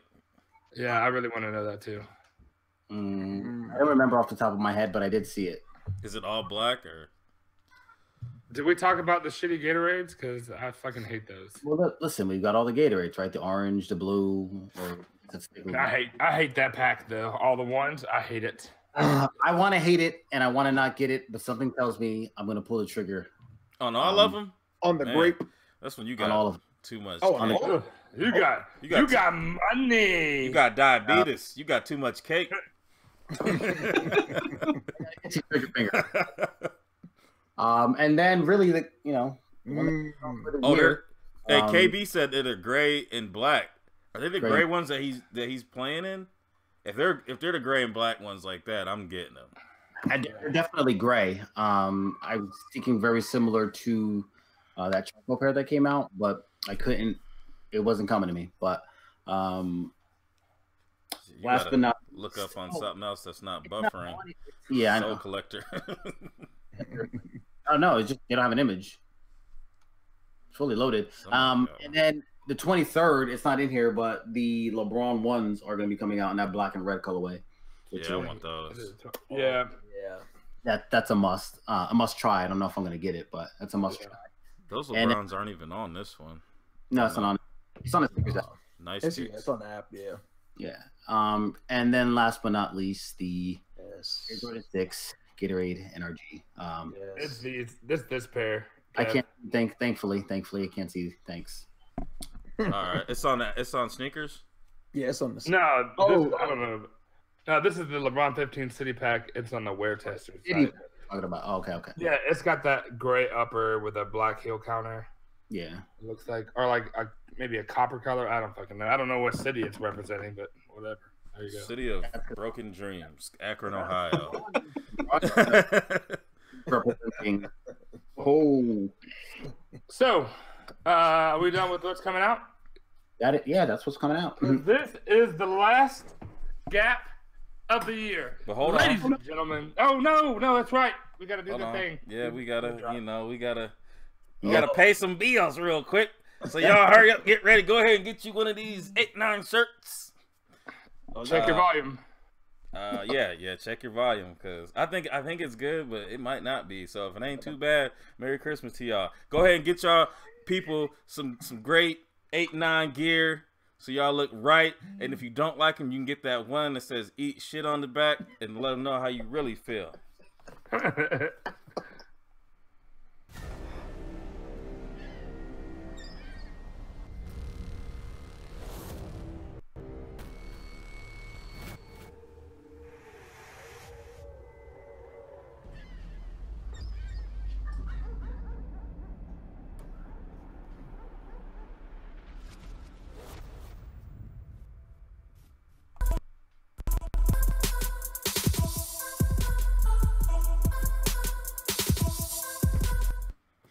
G.A.P time. All right, ladies and gentlemen, boys and girls, welcome to your favorite part of the show, where Mike eats a bowl of dicks. It's the G.A.P. Slow style. ass, or pass. What's it gonna be? So what we have today is another in-hand G.A.P. So it's not gonna be one where we actually have the shoe on the screen, but it'll be in our hand. And what was chosen was the most expensive resale value shoe that we have. Now it's from Kixology, as she won last week. This is bullshit. Yeah. Bullshit. Right. Well, we all know, Mr. I only wear Bugattis on my feet. Hashtag Bugatti feet. Anyway, that's what Mike does. So anyway, the way this works is gas gets you 2 points, ass gets you no points, and pass gets you 1 point. All right, and what we do here is we hold it up and work the way to the right. So, Maul, you are up first. Oh, man, God damn it. I kind of missed the memo on the G.A.P. So hopefully this is still my most resale value shoe. It's a recent pickup. It's a collaboration. It's a 1 of 50. And it is a Kyrie 3 Mom pair, the gold. So this was the Sneaker Room collaboration, just dropped a couple weeks ago. I've seen some crazy prices on StockX. So I think the average resale is upwards of 2K. But I don't know how much is actually sold. So I'm actually in the process of bringing it up now, just for my own peace of mind. But yeah, this is it, y'all. Tiger Woods, y'all. Yeah, fire. Tiger Woods, y'all. So that's a gas for you. Fucking Mo or whatever. What you got? I'm gonna. Be careful what you say about a mom pair, dog. No. You don't love these. You don't love mama. I'm gonna just pass on these. I actually like the red pair better. I actually like the red ones better. You gonna pass on your mama? I mean, I'm sorry, Mama. And Man, you can't do that. And she gonna be here tomorrow too. I'm sorry, Mama. I had to do it. I'm gonna tell you. I do like them though. I just like the red one better. That's all. Other than that, Hey, does that make you like them more? I know how much they are. Put that damn shoe away. I gotta show the people. Oh, that's actually it's covering up your face. So go back. Man, shut your big-headed ass up. 2,500 for a size 8, $8,000 for a size 12, just because they know you want it. Yeah, so about 2K. All right. So that's a pass for Mo. Nick, what you got on this pair? Keep it gangster. Go ahead, Nick. Be honest. Keep it gangster. Probably the only Kyrie that I actually really like. So, Okay. And I don't like the red pair at all for some reason. It just didn't vibe with me. But So this is a gas for you or a pass? Yep. Yeah, no gas. Gas. Yep. No, he said no All gas. Like no gas. Kev. Big ups. Would you like me to chime in for you? Because I can pretty much say verbatim what you were going to say right now. No, you know, I don't like the 3, man. I'm gonna pass on it. I don't like the 3. But I'm just gonna pass. I'm not gonna ass it because I don't think it's like an ass worthy shoe. But Ass worthy. I mean, it's a pass. It's a pass. Nick, just so you understand, this guy's from Cleveland as well. You know, the whole Ron Kyrie thing. So, there's some salt there. I see. Oh yeah, I see. I've had about 8 Kyries, and he's asked every single one of I them. just bought a pair of Kyries. Yeah, okay. The 4s you did, hype beast. So I knew he was just gonna pass these because it's a mom pair. It's kind of rude to ask a mom pair. You know what I mean? So I know he's gonna be polite, but you know, I'll just pass on those. But yeah, it's all good. That was your shoe on purpose. These are gas for me. Like these are gas for me. I really like this pair. I just wasn't about to spend the ticket for that pair. But they are gas. I did get the red pair, but not the gold pair. That was for charity. My pockets ain't that deep. You will have that gold pair. My pockets some are point. shallow. Listen, Kitty pool. that is a tax style. write-off. Oh yeah, that's right. I forgot. Or it would be tax write-off. Thank you. Tax write-off. Yeah. And the chat gave it a gas. I mean, there was some pass, and Pino did say that there was. I see a lot of ass Pino worthy. did say that's because we said ass, or you said ass worthy. But Pino did say that there was a stitch out of place, and he's pretty sure that's pair 51. Oh, I'm good. Why you got a tulip on the side? I'm good. Straight from the tap, baby. you got a carnation on that joint. No retail. Straight from the tap. Like you rep. Sunflower. So, Maul walks away with a total of 10 points. Mo, let's go. Let's see what you got. Go ahead. This is a Go ahead. This bullshit. Mm-hmm. I'm not even talking. Everybody can see it. Well, Say something. I ain't saying shit because this was a setup. Look at the damn shoe. Get this shit over with and get off my damn screen. I thought you were going to do a podcast. You're not even going to tell people what the shoe is. Exactly. Okay, you're right. I'm sorry. I am holding up the Tokyo 5. Tokyo 5, everybody. Very inexpensive shoe. Multiples of these, a big GR release. Oh, your wife's behind you, right? Hey, hi. The door is open. Yeah. So yeah, this is my most expensive shoe. Hey. I'm not getting into prices. Y'all already know. You can be like Dan and just blurt out the price. Had me in the doghouse. That shit was $3,500. $3,500 in the StockX. I looked at the previous sales. Thank you. Yeah, so this $3,500. is my shoe. I don't know what you're talking about. It's super gas though, but yeah, go ahead. All right, so that's a gas for you, Nick. What you got on these Tokyos, man? That's gas for me. That shit's dope. I don't even want to look at the damn chat. There's everybody saying gas. They're just like, Jesus, is anyone else in possession? No, it's like it. No. Well, So Pino wait. was asking him. You bought those in July. You get them in July? No, man, I got these in August. In August. 11 and a half? Yes. Okay, that's why. 1 second. $3,500. No, it wasn't 35. Kev, what you got on this bit? I'm gonna gas it. I mean, I'm not the biggest fan. Like, all right, I'm gonna gas the shoe because I like the shoe. However, for that price, I would ass it just because it's way overpriced. But I think the shoe is dope, so I'm gonna gas it. All right, this is a super gas for me. Like, I love that shoe. I would love to have that shoe, but I would have to rob somebody to get it. Wait, hold on. Wait, stop. Listen. At gunpoint, and I know I could. I know you look like a mark, so I know. So then he's gonna be holding your pocket when you go to prison. Yeah. I used to make privates in Afghanistan hold my pocket when they got like out of line. I make them walk around holding my pocket. And you got a hole in your pocket too. No, that's weird. See, there's a trouser snake. Privates are dirty. Maul, what you got on these? That's what he said. Let's see. How can I finagle this? I mean, like Kev said, that's a lot of money, you know, to drop on one pair and not consider yourself a hype beast. Wait, it was my grail. It's the only show I would ever Your time to talk. Your time to talk is clearly over. Right, you didn't want to talk. You don't have the talking stick. You, my friend. You need to shut up.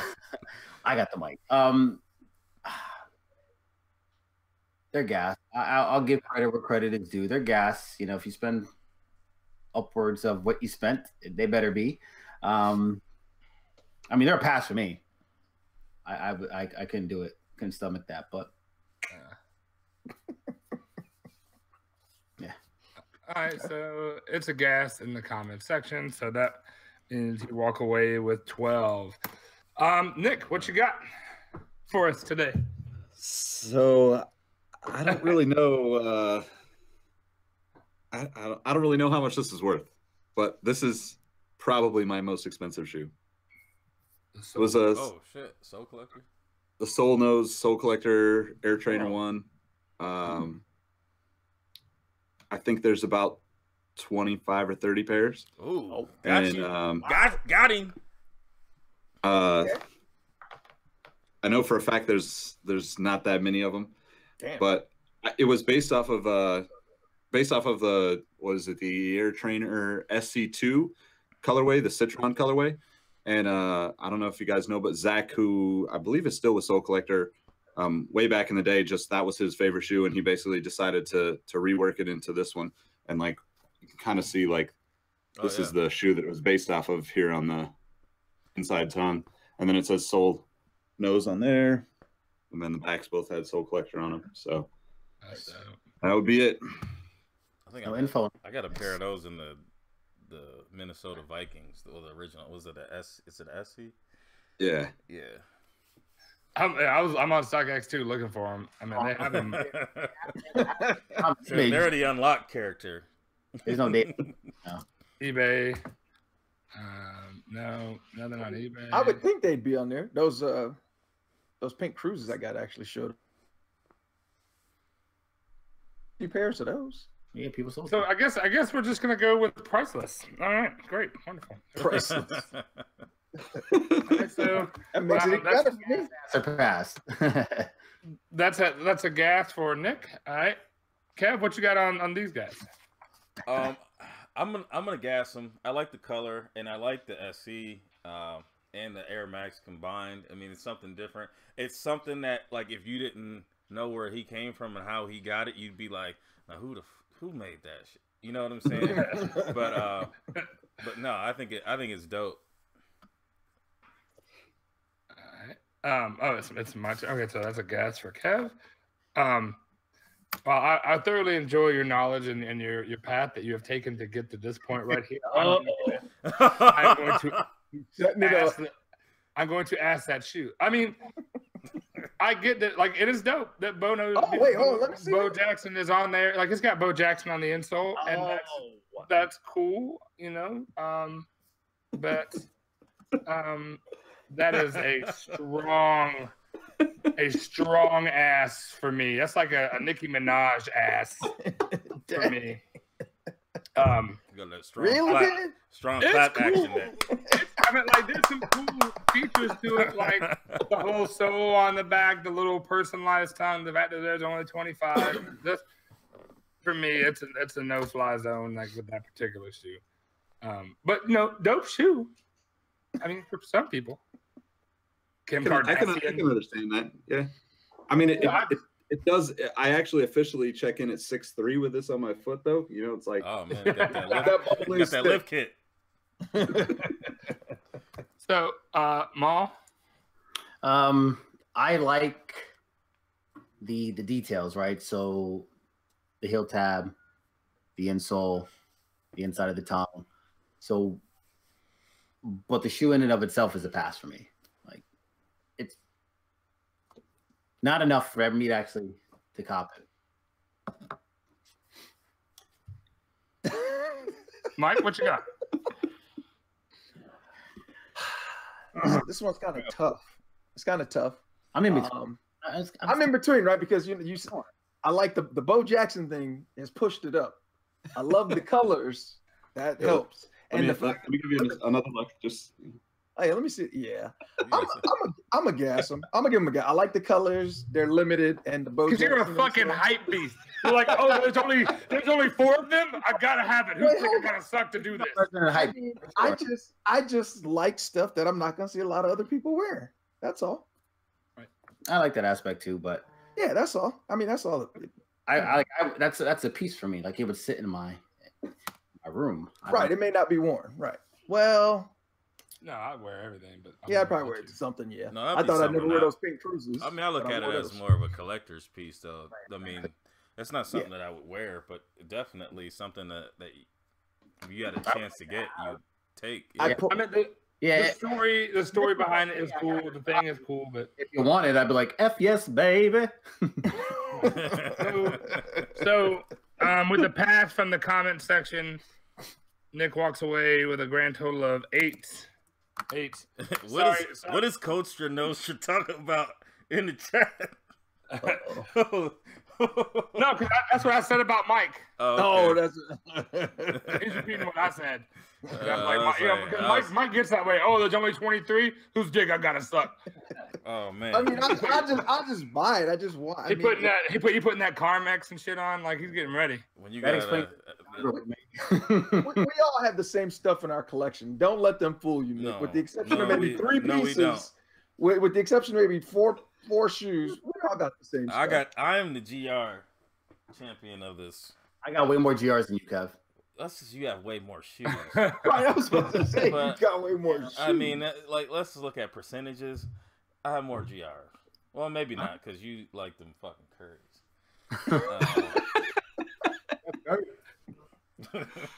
All right, Kev, what you got? I'm not even in the same ballpark as y'all. I got the DB4. 4 is my favorite shoe. What the fuck are we talking about? Man, please. He said I'm not even in this. I mean, y'all got. I mean, come on, man. You got shoes that only like 50 people have. I mean, you know what I'm saying? These are a little bit more wider release. You know, they haven't been touched by Jesus. You know. Oh Lord. But they got an S on the chest. So I mean, I love them. I've always wanted them. These are a grail for me, so I'm happy with them. I don't need to have $3,500 pair of shoes to make me feel good about myself. Exactly. Mike got a complex. You can't say exactly. You can't say exactly. They weren't $3,500. No, they were $34. Give or take. You had $100 insurance policy on them things. A month. That's a gas from Kev, and these are a gas for me. Like these are one of the DBs that I would like to I will go back and get. Like it's just a matter of time before I have that shoe. I don't know. I know there's been a shit ton of like high quality fakes, but again, this is one of those where I will probably buy used, and I will probably buy from a collector. Like I can see that. You know what I'm saying? Like I can see that. You know, it's just one of those things. Meh. But this shoe is meh. This shoe is super gas for me. Super gas. Yeah. Likewise, this is a shoe I would love to have. I'm curious. I mean, when this comes into StockX, they're like, "Oh God, not this one." Shit. Goes to the assembly line. I'm not sure. You ask him. I'm not sure. You ask him. Shit. I just send it back to the seller. No, listen. I would love to have these. Like that would be amazing. But yeah, they're a gas. Bum Ogden, who has them as well. I'm gonna leave it at that. I'm getting emotional. I forgot I had those. Oh yes, of course. This yes. mother. Did you just say I? Did you just say I had those? I had those. Please back. He said I Ben didn't had step away those. from the mic. He knew he had those. He just messing around. He's a Buffalo fan for you. You know what it is? You guys killed me on the Tokyo so bad. I just forget about some of the other stuff. That's Gas, good. So when I come, I'll come over. You know, I'll spend the weekend. I'll even help you. I'll even help with the twins. And then all those players that you forgot, they'll come to my house. Because those are an 11, so those would work out for you. Hashtag my side. Absolutely. That's a guess. All right. Nick, what you got on this pair here? I mean, this is probably my favorite Dornbecker shoe ever. So it's easy get money on them because I'm just notoriously cheap. But man, if I hit the lotto or something, I'll definitely be one of the shoes that are on the list. Once I get my PayPal credit paid down. Once I carry the one over to. Then I got to go to the check cashing place and make sure I get that. Not Tuesday. So, Kev, you walk away with a perfect score also. So, Right. I am up next. Are we good? Are we good? Because I'm showing that we're still up, but I got a little red dot on my little system. So we're good? Uh-oh. It looks like we're good. All right, Yeah, cool. we're good. Let's keep moving. All right. So, this is mine. It's the Left frag. the Frag 1. It's the most expensive pair in my collection for the resale value. Which I was really surprised because it was either between this one, the LeBron 7 Big Apple, or the LeBron 7 More Than a Game. I think I win actually because mine is the will be sold on StockX. This pair. My pair is on StockX, motherfucker. Yeah, but yours is one. You can't sell that on StockX. Because I wear my shit. This wasn't a StockX. Yeah, quit We're talking stuck in that. resale value, right? So anyway, this is mine. Long throat style. To be real 100% with you, like the black toe one is my favorite one ever. And so when the royal pair, like I just like that it's a royal pair of black toes. Like it could have not had that and it would still be my favorite pair, but just because it has that stamp, it happens to be that's 2018. My most expensive pair. Kind of. It's more of a blue Chicago. Yeah. I want those. Those are gonna be my consolation prize because I don't have enough money to afford the frags. And for the I just remember sneaker Twitter 800s frags, 800 frags. I'm like, F no. Oh, they were like 700, and I was like, nah, I'm gonna wait because exactly. They'll come down and wrong. I should have known better. All the resellers was like buying all frags, 800 cash. Let's go. I'm like, these guys crazy. All right, so Mom, what you got? Super gas. I mean, colorway hits, the lightning bolt. I'm sold. Little Harry Potter. Hell yeah, you're right. Exactly. Oh my yes, God. All right. Don't talk shit about Harry Potter. I will Avada Kedavra your fucking ass. Like, What? Nerd what you alert. got, Nerd alert. Yeah, like it can't get any worse. Is it on What me? you got? Yeah, it's on you, man. I said no like 3 times. Oh, my bad. I'm going to gas these. I will never own them, but I will gas them. I like the colors. No, I can't. Listen, hold on. Listen, You would never own it. I make this statement and I stammer. Ones are a shoe that, because they are so simple, I just can't pay a lot of money for them. I will never have shattered backboards because I'm not paying $600-700. With ones, I just can't do it. As dumb as it sounds, I can't do it on a 1. 1, 2, I can't do it. 2, I can't do. One I could definitely. I mean, Like I want those gym reds. I just can't pay $650 for them. I really want them. I do love the gym reds. Right. Man. I hope they Listen, never. I hope they never. By the come end out. of by the end of 2018, you will have them. You will. I agree. I probably will. Hopefully at a lower price point because I Right. have been looking. No, that's not gonna happen. You will get them right around $500, and you will be happy. Yes, if I would be happy for $5. $100. Hey, get out of here, man. Nick, what you got on these? That's a gas for me, man. That's like that color blocking. I feel like the Jordan 1 is. I could never pay that, but like the color blocking, I feel like you take that blue off and you put your favorite color on there, and that's like one of the most perfect shoes, no matter what, right? Like, and like that royal blue to me is just one of my favorites. Like the royal ones are one of my favorite shoes of all time, and yeah, I definitely gas. Wish I had them. I love this shoe. Nope. I did pay significantly less. All right, Kev, you already went, correct? Dan, hey. I didn't go yet, but I'm gonna Right there, Dan. I'm gonna gas him because I mean I would definitely love to have this pair. I'd be happy if they just came out with a regular black toe without the bolt. I'm cool with that. I just like the colorway.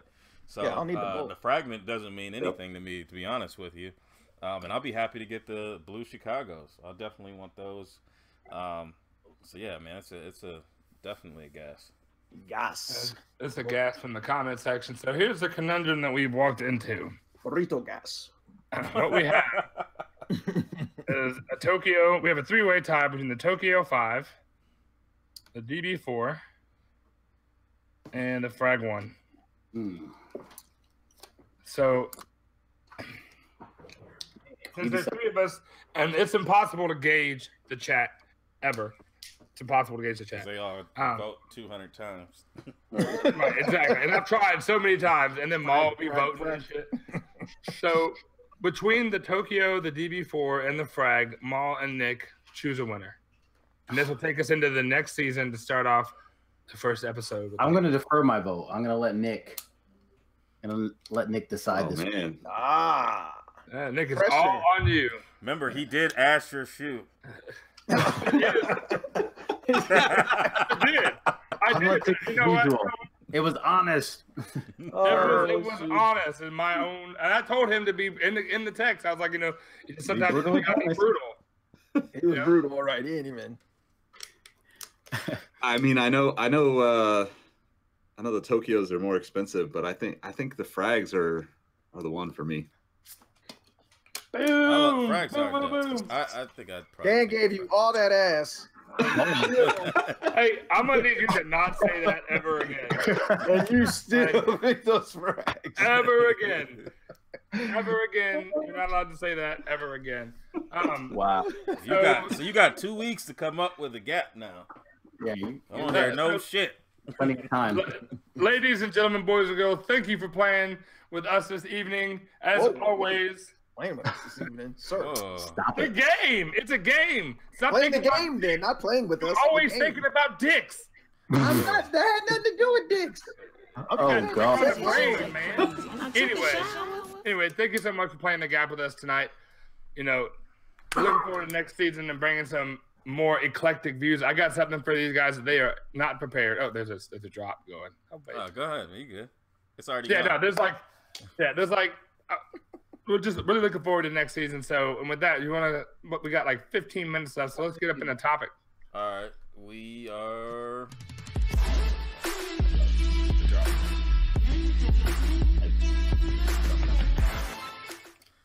We're in the topics, but we don't have any. No, I'm just kidding. You want to talk There's about always that text? topics.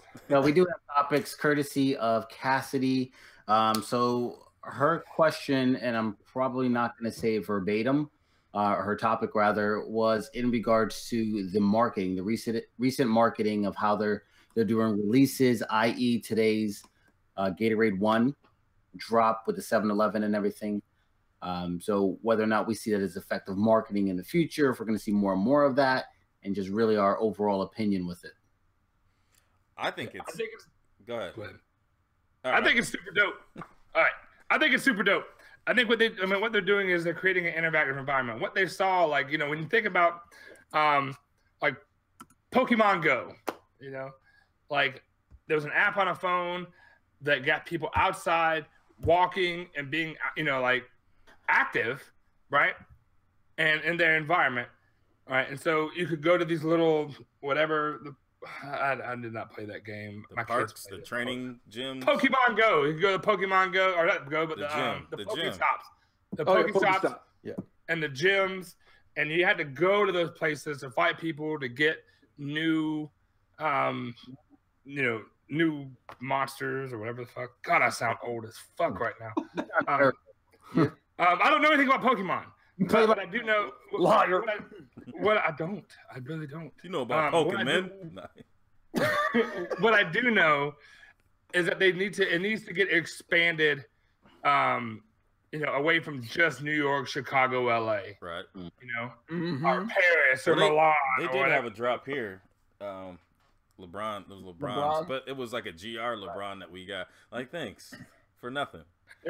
I think it's a dope idea because it's actually creating nostalgia, like the nostalgia that we had with Gatorade. They're tying it to the kids now, so they're actually able to partake in that. And I think it's a great idea because I think they were missing the boat pulling these kids in, where, you know, they're coming out with retros with these colorways that we loved, but, you know, it didn't have anything to do with what these kids have. Now these kids, they like Gatorade. They didn't have to see Jordan play with the Gatorade, have the glass bottle with Jordan on the side to love it now. Now they got, you know, the shoes with the Gatorade tabs and everything, and the towels, and I mean, it's crazy. So I mean, I'd expect to see a lot more. Yeah. I just think overall the illusion of something rare, something that's limited, the quick strikes, the hyper strikes, like that's going to create more desire for the shoe.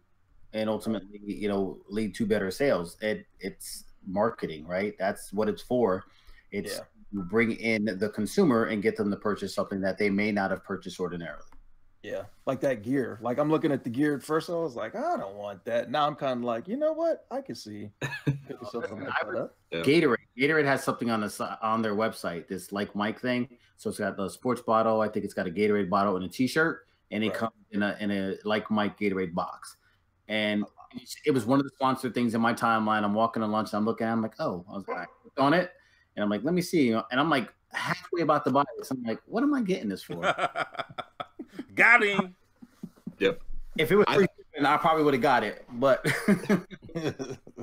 I think it's super dope. I think that the like any way you can get, you know, marketing from a partner company like that. You know, obviously 7-Eleven is not like necessarily related to sneakers all the way through, but like it's a brand that has a big awareness that's going to bring in different types of people into the sneaker world too. The one thing that scares me about the all of the like confirmed stuff, all of the Like Mike stuff, all of the like Foot Locker stuff that they're doing is like, I would have never been able to participate in any of this stuff at, you know, my upbringing. I would have never had the financial ability to have this stuff on my phone. So that's the one thing that I don't like about a lot of the stuff that's going through all of the apps, because the sneaker world is driven by a much more aspirational piece of the bigger picture, right? Like Mike is the perfect example, right? Like a lot of people that are into sneakers now are going back and buying those shoes because they couldn't get them and they didn't have the money to get them back in the day. And I have a little bit of concern for all of this marketing stuff going down this path where like a kid has to have an iPhone, you know, a 4G LTE connection, you know, like you said, access to these big cities. And like, I feel like we're taking away from some of the beauty of what sneakers were when you, back in the day, when you looked at Michael Jordan, were like, yo, I want to be like Mike. Like I'm seeing him on the TV and stuff. So that's the only thing I don't like about it. But I think that there's ways that will become more and more a piece. And the more that the brands are trying to do this interactive stuff will bring people back into the malls. Right. It's almost full circle. That's great. You know, but it's kind of because a lot of our nostalgia as collectors now comes from not being able to have that access as kids. Yep. Right. Exactly. Those kids are. So that breeds that. Pino, silly shit. Fuck the kid. Fuck the kids. And Pino's in there talking about and a car to get to the location. I think But that was Jared Fogel's. He's a rich man. Past I mean, like it's not cheap to. Yep. The sneaker game. But Miles just said, "Oh, hit it right on the dot." Like the reason all of us have that draw to these sneakers is because we couldn't get them, as youth. So these kids are seeing like, but there's also this like treasure hunting aspect of the deal. Like when the pigeons dropped the first time they did that like newspaper thing. I'm like scrolling through his website, like Jeff Staples' website, trying to find it. And I go to his Instagram and I have it pulled up on my computer and I'm sitting with my phone like a fucking crackhead. Like, it's got to be one of these pictures. And finally it pops up. I'm like, God, but by the time I got it, it was already too late. But like, I think that's neat, that like interactive thing. But then, but you also see where people will post with the, what was that shoe? The Win Like 92, where Win Like 96, yeah, where the image got put up on Twitter and everybody was hitting. Yeah. So with a global, with a globalized world on Twitter, Instagram, whatever, you start to see this like it may be for 1 or 2 malls in Florida, but they're gonna take that picture and post it on Twitter, and you're gonna be able to find it. Like the Momo Fuku or whatever, like I got that. Remember I had that, like, and Maul got it. Yeah, that was. So that's fun stuff. Like, how do we get people involved in this app? How do we get people out? And there was a time when if you wanted a certain colorway, you had to drive to a different location. Like, oh, this shoe drops in Florida. We got to go to Florida to get that fucking blue and green joint.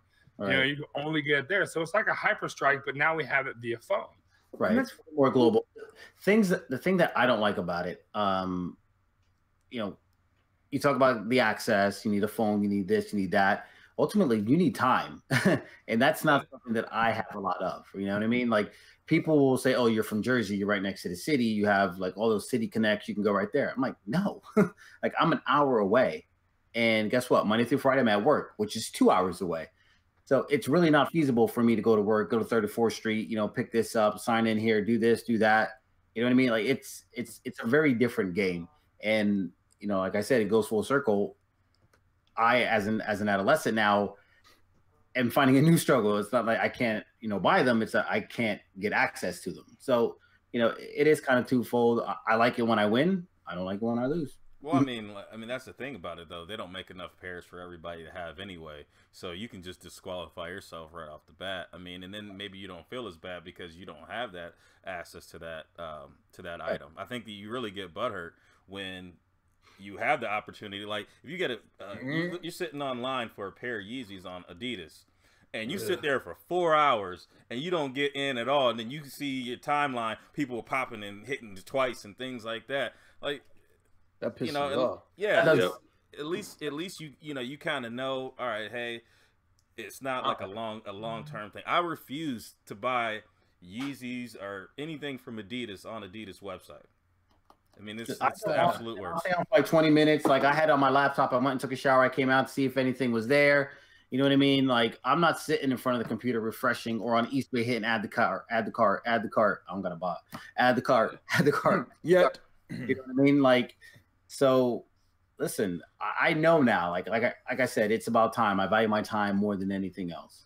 I mean, Foot Locker and East Bay are a little bit different because after a while, it usually lets you in.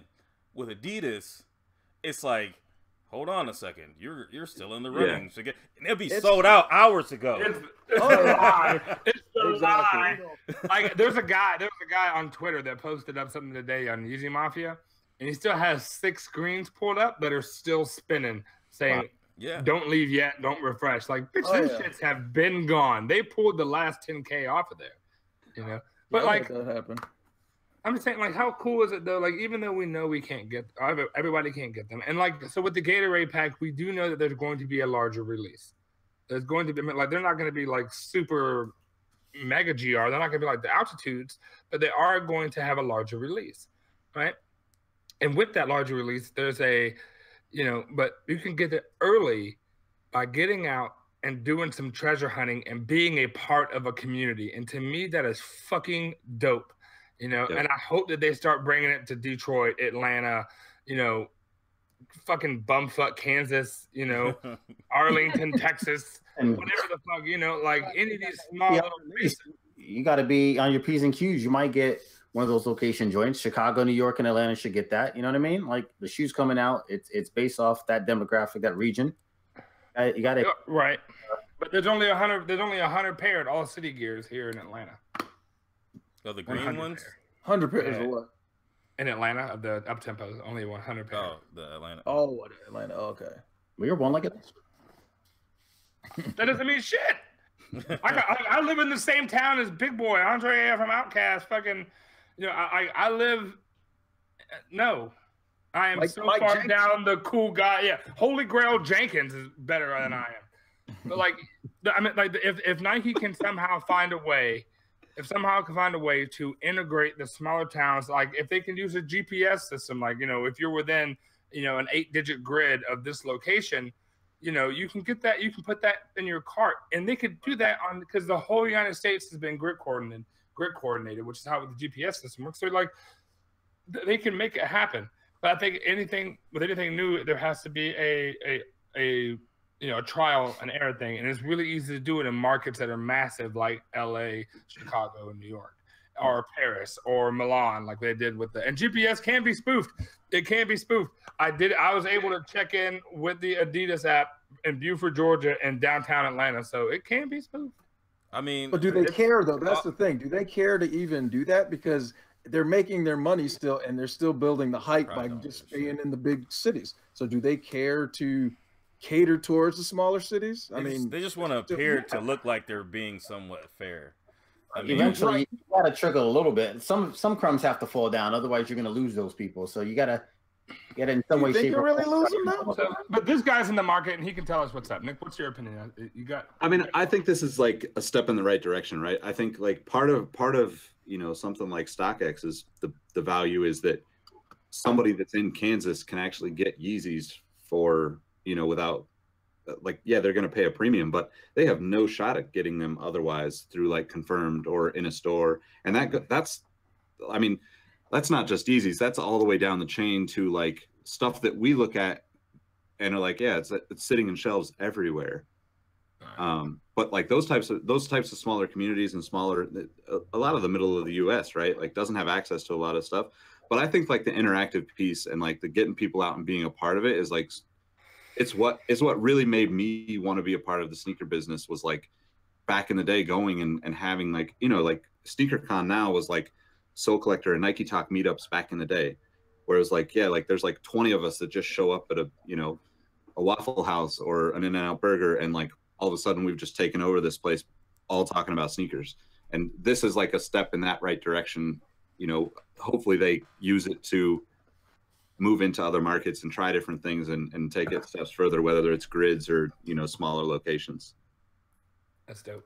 That's dope. Well, it is 10:01. Do we want? How do we want to? Like, we hit 60 likes, and they're like, if you hit 60 likes, go overtime.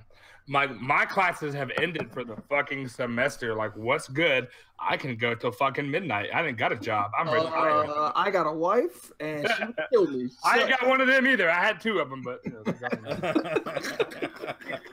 that's because you stayed on here till midnight. Sister wives. I had two. Now they're gone. You know, but like, Maul, you had this? Oh, I do want to bring up a point while we're sitting here, while I got everybody's here attention. My favorite thing in the world, right? So what I got today on my white cement threes, all right, one of my favorite shoes that I own, one of those like Grail pair. You know, I posted an in-hand picture, you know, comparing, that pair, comparing, you know, the three deals, you know, the threes, the LeBron threes, the Kyrie threes. Yeah. Right. Mine has that cool hang tag too, or used to, but I cut mine off. You're the guy that tucks yours into the shoes so you can always return them. Fact. Issue. That's that it comes N-word right shit. later on. I want to make sure that, you know, I'm covered. So Right. So I had it up there, And Danny Dabs in the chat, you know, he was there participating in this conversation with me, and you know, this dude came out of nowhere with like, those are fake. You know, he's like, I've seen the stitching on those, and then like, what's y'all's opinion of the modern day sneaker expert? Oh, you know, fuck 'em. Let's not go. Everybody swears they can spot a fake, right? That's the thing. I say like, fuck them. Yeah, I don't pay any attention to that. I mean, at the end of the day, we do our due diligence on our own. I don't care. If somebody comes on Instagram, that's an instant block. Like, all right, bro. See ya. I mean, I don't give a shit who it is. It's blocked. Like, I hey, don't man, care. People said I've had fake stuff. I don't care. I don't care. They're just some stupid person behind a keyboard. They're not going to say fake to your face. Like, Right, if they really thought, post, they're private. I mean, like this. It's, Yeah. it wasn't private. No, It wasn't private. I mean, if Like- they really think that it's fake, I mean, and kudos. they're looking out for you, then they'd probably just DM you. And, you know, Right. they're looking for, you know, oh, man, A I just reaction. exposed this dude. And they probably got 2 pairs of shoes. And they're stride right. Right. The motherfucker had Stan Smith and some like OG like dad working shoes, like shoes that I own 0 pairs of. He Like had I'm sure everybody else on the panel got them like grown man shoes. He had them McGregors with the cleats on the bottom, the mini cleats, like Right. unnecessary roughness. So, I mean, hypothesis.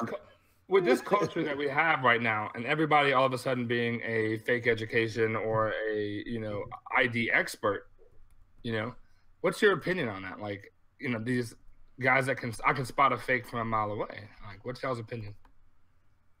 I don't listen. We shits to the wind. I don't give a damn about any of them. If I got an issue, if I'm worried about a fake, I will FaceTime you. Legit. So it's trolling at its best. You know, troll 101. How can I get someone to pay attention to me? Hey, look at me over here. You know, I don't give a damn about that stuff. And this person may not have been private, but most of them are. They have like one post. You know what I mean? Like there is definitely a select type of people who make certain comments. Right. Now, listen, you know, to that point, if you're public, if you have your own pictures up and you want to go toe to toe, let's do it. You know what I mean? But don't hide behind IG and a keyboard. Right. Yeah. I've heard it several times. Anytime I post those red 4s, it's That's fake. the customs? Everybody says fake. And it's like, well, fake is if you're replicating something that already exists. This doesn't exist. This is a custom of some sort. How is this fake? This has SpongeBob on it. 3 hours later. But they were customs though, right? Like there was like 20 of those made. Right. It was like 30 of them made. It's a custom. So how is it a fake? Hey, I mean that one wasn't right. It's not fake. It's not trying to replicate something that exists. I mean, just there's been people that, like, I had the Space Jam, was it from 2011 or whatever? Just, oh, those are fake. They don't got 45 on their back. Like, fuck out of here, man. You guys are fucking gross. So, I mean, like, and Nick, I'm sure in your line of work that you have seen a lot of like all of a sudden authenticators. Oh yeah, yeah. I think it's, you know, it's like the best way to even know if your stuff is real is to surround yourself with people that you trust, and call those people when you got a question, right? Like somebody on the internet, you know, is not the right person to be authenticating your shoes anyway. I think, like, you know, and that's not everybody on the internet, right? Like I'm not saying that like us as a group collectively could probably help a lot of people decide if their shoes are real or not.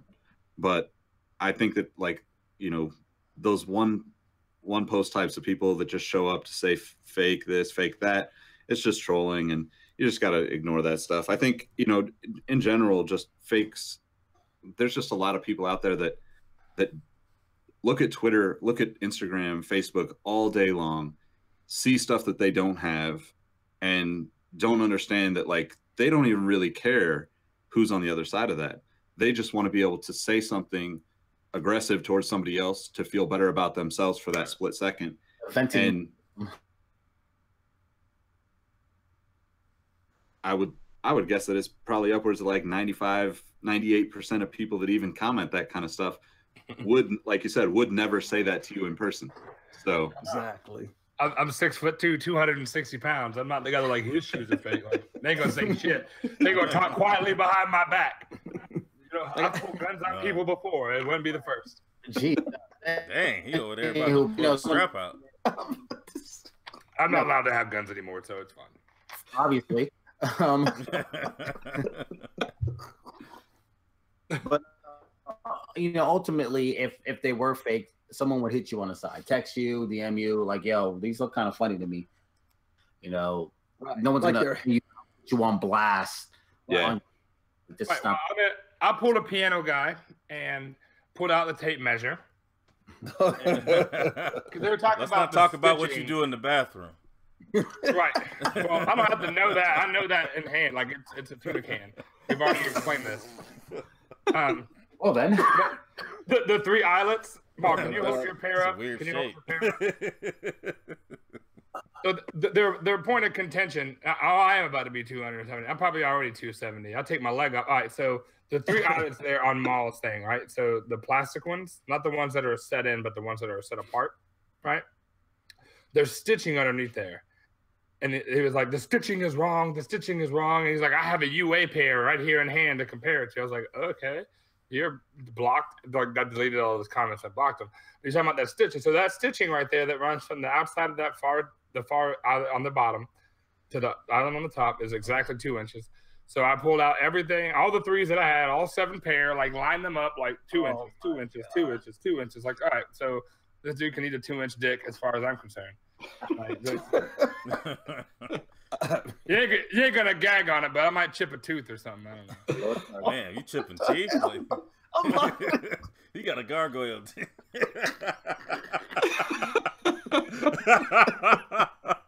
How you chip a tooth? Hey, you know what I would say though to the people that are actually watching that are like that type of dude that's gonna be like posting like the little sly comments and saying stuff's fake.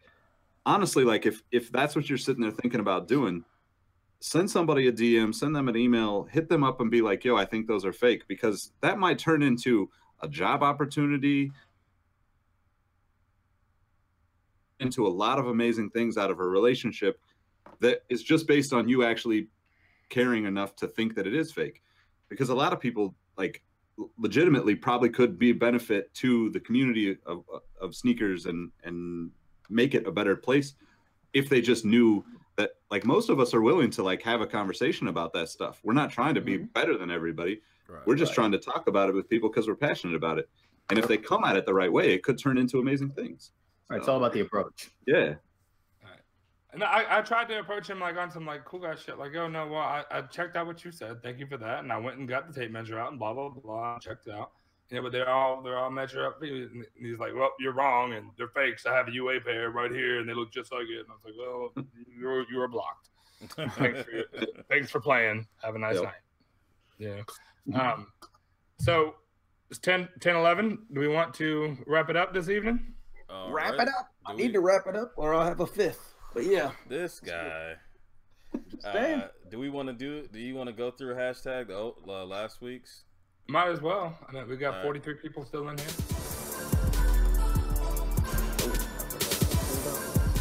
Yeah, I don't know what anybody's got. That's I don't remember what. Hold on. Excuse me while I whip this out. I'm full. Oh, all right, I'm gonna go with mine first because I think I had another question. All right, I left the tag on mine, so it's even easier. I went with Ben Arios with the bread 11, and I mean the picture. I had to condense it down. It's he takes a high quality picture, so when you shrink it down so far, it's gonna look a little crazy because it looks crazy on my computer. But I thought it was a dope shot, and yeah, hashtag hero. Who's next? I'm pretty sure I'm SpaghettiOs. You might be. It might be your picture. I never do this. I'm the worst about hashtags. This is Mike's. Was it Ben again with the 3 pairs? Yeah, is it Ben? Yeah. Yep, it's Ben. Yep. So my hashtag hero as well was Ben. Came with the GMPs, the playoffs, cool gray. Wish they would bring back the cool gray and the high, not some damn low. But You get them low. You get the lows and you like it. Yeah, don't come back out. Let me live for a little while. Yeah. So Ben, you are my hero. Hashtag. Ben got doubled up. Pause. Double up. Let's see. Talking about rotisserie? Eiffel Tower. It's a high five. Sugar honey iced tea. Whoa. This is I love Moss. sweet tea. Ma, who this Hey, is? there's a Kobe AD Black Mamba City edition. I know. I saw. It's got the swoosh with the yellow outline. Oh, It's who got, did- who it's got a picked that? trash can on the back. This is I know. Moss. Oh yeah, monster. It's got a goat on the back, homie. The third. Yeah, so this should be the flu games, right? Yes. So this pair I get emotionally upset about as well. I bought a size 11, which was too big. I'm actually a size 10 in 12s, 10 and a half I can do. So I got rid of the 11 for a relatively low price. And of course, the price just shot up. And it's just outside my grasp. Just outside my grasp. But I actually met a dude in New York, real cool dude. This actually before I posted the picture, always supporting the show, always supporting my hashtag. So he's my hashtag hero. Boom. All right. And then we got, let's see. It might be something from the week beforehand. I have no idea. Uh-oh, spaghettios. Could be Marcus. Who is that? Marcus. Is that KB? That look like KB. That's Thriller from Manila. Is it Thriller? Yeah. Wait, you got That's the two mine. confused? That's mine. All right. Yeah. That's mine. So this is Thriller from Manila. And this is his the 2010 release of the Altitudes, which I think are dope. But I understand when people are like, yeah, we wanted the leather patch on the, like the. Uh-oh. I don't know if that's some salt or hail or what's going on. Dandruff. Oh yeah, we Salt. got No. salt. Yeah, he's just trying to show, letting people know to be salty. So be salty because it's dope. I couldn't This see is his my favorite. calves. I couldn't tell. Yeah, this How is much- my favorite. Right, exactly. It was cold now. This is my favorite side of the 11. You know what I mean? Or not the 11, the 13. Like I like that shot, like that angle on the 13s. I just think that's my favorite part of it. So Alright. that's my hashtag hero. Thriller from Manila, so long as Hong And let Kong. me- I'll show Marcus's because I am you so know he's not here. Show some love. Isn't that Thriller too? Marcus. He's Thriller too, yeah.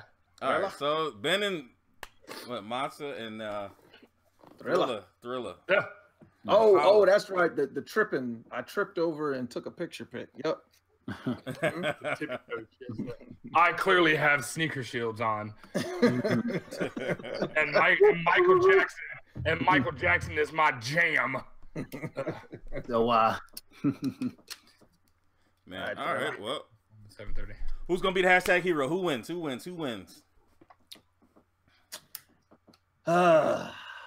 Ben and Thriller have both won before, correct? Matza's the winner. Boom. There you go. Boom. That's it. Monster, So- hopefully you watching. And you get a shout out. what we're gonna do because we had to slow down on the amount of rejuvenator products we were sending out. What we're gonna do from now on is like the first 3 weeks of the month, we're gonna have like a, like where we get people, all on there, and then on the last one they'll go head to head. One minute, we'll vote. Yeah, We'll vote one a month. out of the three. Right. So there's that. And then I guess now it's time for the shout outs, man. Go ahead. Wow. All right. Well, I will start, of course, by thanking the chat, the usual suspect, for joining us, spending 2+ hours, and 42 episodes. I mean, I can't believe that season 1 is over. I came in, I would say, roughly halfway, and it's been awesome. Meeting a lot of you folks at SneakerCon, interacting on the gram, on the chat, groups, right? Text groups, things of that nature. It's been an amazing experience. I'm looking forward to season 2. I can promise, and these guys will back me up. It's gonna Stance, Rejuvenator, 8 and 9, Sneaker Shields, LCS Plus, the Container Store, all of the individual and some of the joint projects that we have going on, as a group here. And until season 2, y'all. Mo, what Me? you got? All right. I'm gonna try and make it quick. Y'all know how I am. So shut up, Molly. I know you're about to say something. I just want to, of course, want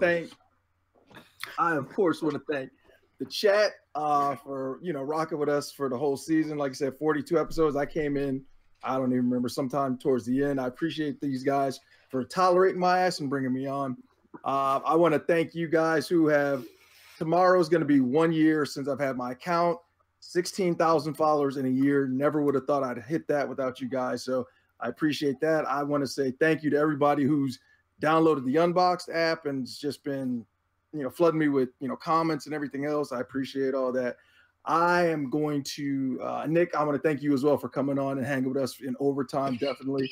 And last, I'm going to, Wednesday, I'm probably going to go live. I'm going to post something up, but I'm going to take 2 weeks off Instagram. I'm just going to feature you guys pictures. I just want to spend some time with the family, decompress, and just kind of get my bearings ready for 2018. Because 2018, we're coming back bigger and better. We're going to a podcast as well. So just stay tuned. Definitely some things like Molly said coming to give you guys a good product. So thank you guys. I hate you, Molly. Nick, man, Nick, you want to say anything? No, I just thanks to you guys for having me on. I mean, I probably met Dan what was that, 3 months ago down in Dallas, yep. And I'm kind of new to hanging out with you guys and seeing what you guys are doing. So it's been great, and I thank you guys for obviously I'm transitioning away from StockX, but I thank you guys all for supporting the company and bringing it into your space, because I think that it's a cool piece to, see it grow and see it help people connect. And I'm looking forward to 2018 as well, but I appreciate you guys for having me on and letting me talk about something I love. So that's dope. Kev? All right. Well, first of all, thank you. Whoa. You're the MC. I'm sorry. I'm so used to this. You're the MC. I apologize. So, ladies and gentlemen, boys and girls, thank you so much for joining us on this trip. It's been an amazing, amazing thing. It started with a we gotta hold hands like this is church. Yeah. We're on a dinner table. Everyone say grace. Ladies and gentlemen. What started as a conversation between Buckeye and myself has turned into this amazing thing that I look forward to every Monday. Some of the friendships I've made along the way. It started off with a FaceTime call with Maul on some unusual timing. He's like, "Is this motherfucker FaceTiming me?" Has literally turned into one of my best friends in the world right now.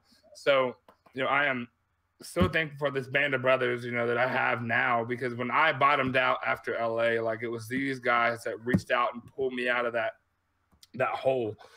So, with that, that's just an amazing thing. And I also really, really want to shout out Rejuvenator. And I know that normally that's like a plug, use the Monday Midsole code, you get 10% off, but they're the ones that are funding our show right now. And the only people that are pushing money to us, they help us right there. We got a lot of big plans coming up for the next season, and they are a big part of that. They are the American Express for Neiman Marcus. Right, exactly.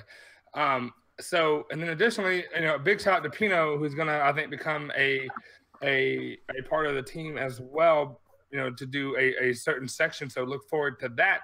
And that he's just gonna come in, do his section, and then go out. So there's some stuff in the works. I'm out. That is what I'm saying.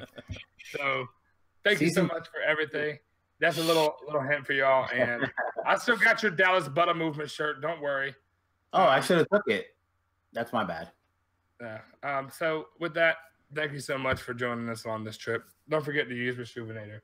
Look at this little handy dandy gift set right here that you can send any of your little sneakerhead friends, and it's dope. With that, I'll pass it off. All right. Well, first of all, thank you to Nick, man. Definitely appreciate you coming on and spending all this time with us, dude. I know it's tough, to carve that amount of time out, but definitely thank you for that. Thank you to the usual suspects for always supporting us. Thank you for the conversations and the friendships and everything there. Also, thank you to our sponsors. We have 2 sponsors. We have 8-9. We have Rejuvenator. Thank you to them. And if you would like to be a sponsor in the next season, hit us up. We're available. The Monday Midsole at gmail.com. There you go. And then also I want to say, shout out to our sister shows, Talking Kicks. Catch them Wednesdays. While we're gone, you can catch them Wednesdays at 8:30. The Sneaker Files, you can catch them on Thursdays at 7 sometimes. But they're on podcast. So, and then you can catch the Sneaker Box podcast Saturday at 11, fresh after you catch your L's. You can go there and feel great about everything. I know there was something else that I had to say, but I forget. So with that being said, I'm gonna let y'all go. But last week the show kind of crapped out. We had some issues, some technical difficulties, as we normally have. We had one show where no technical difficulties.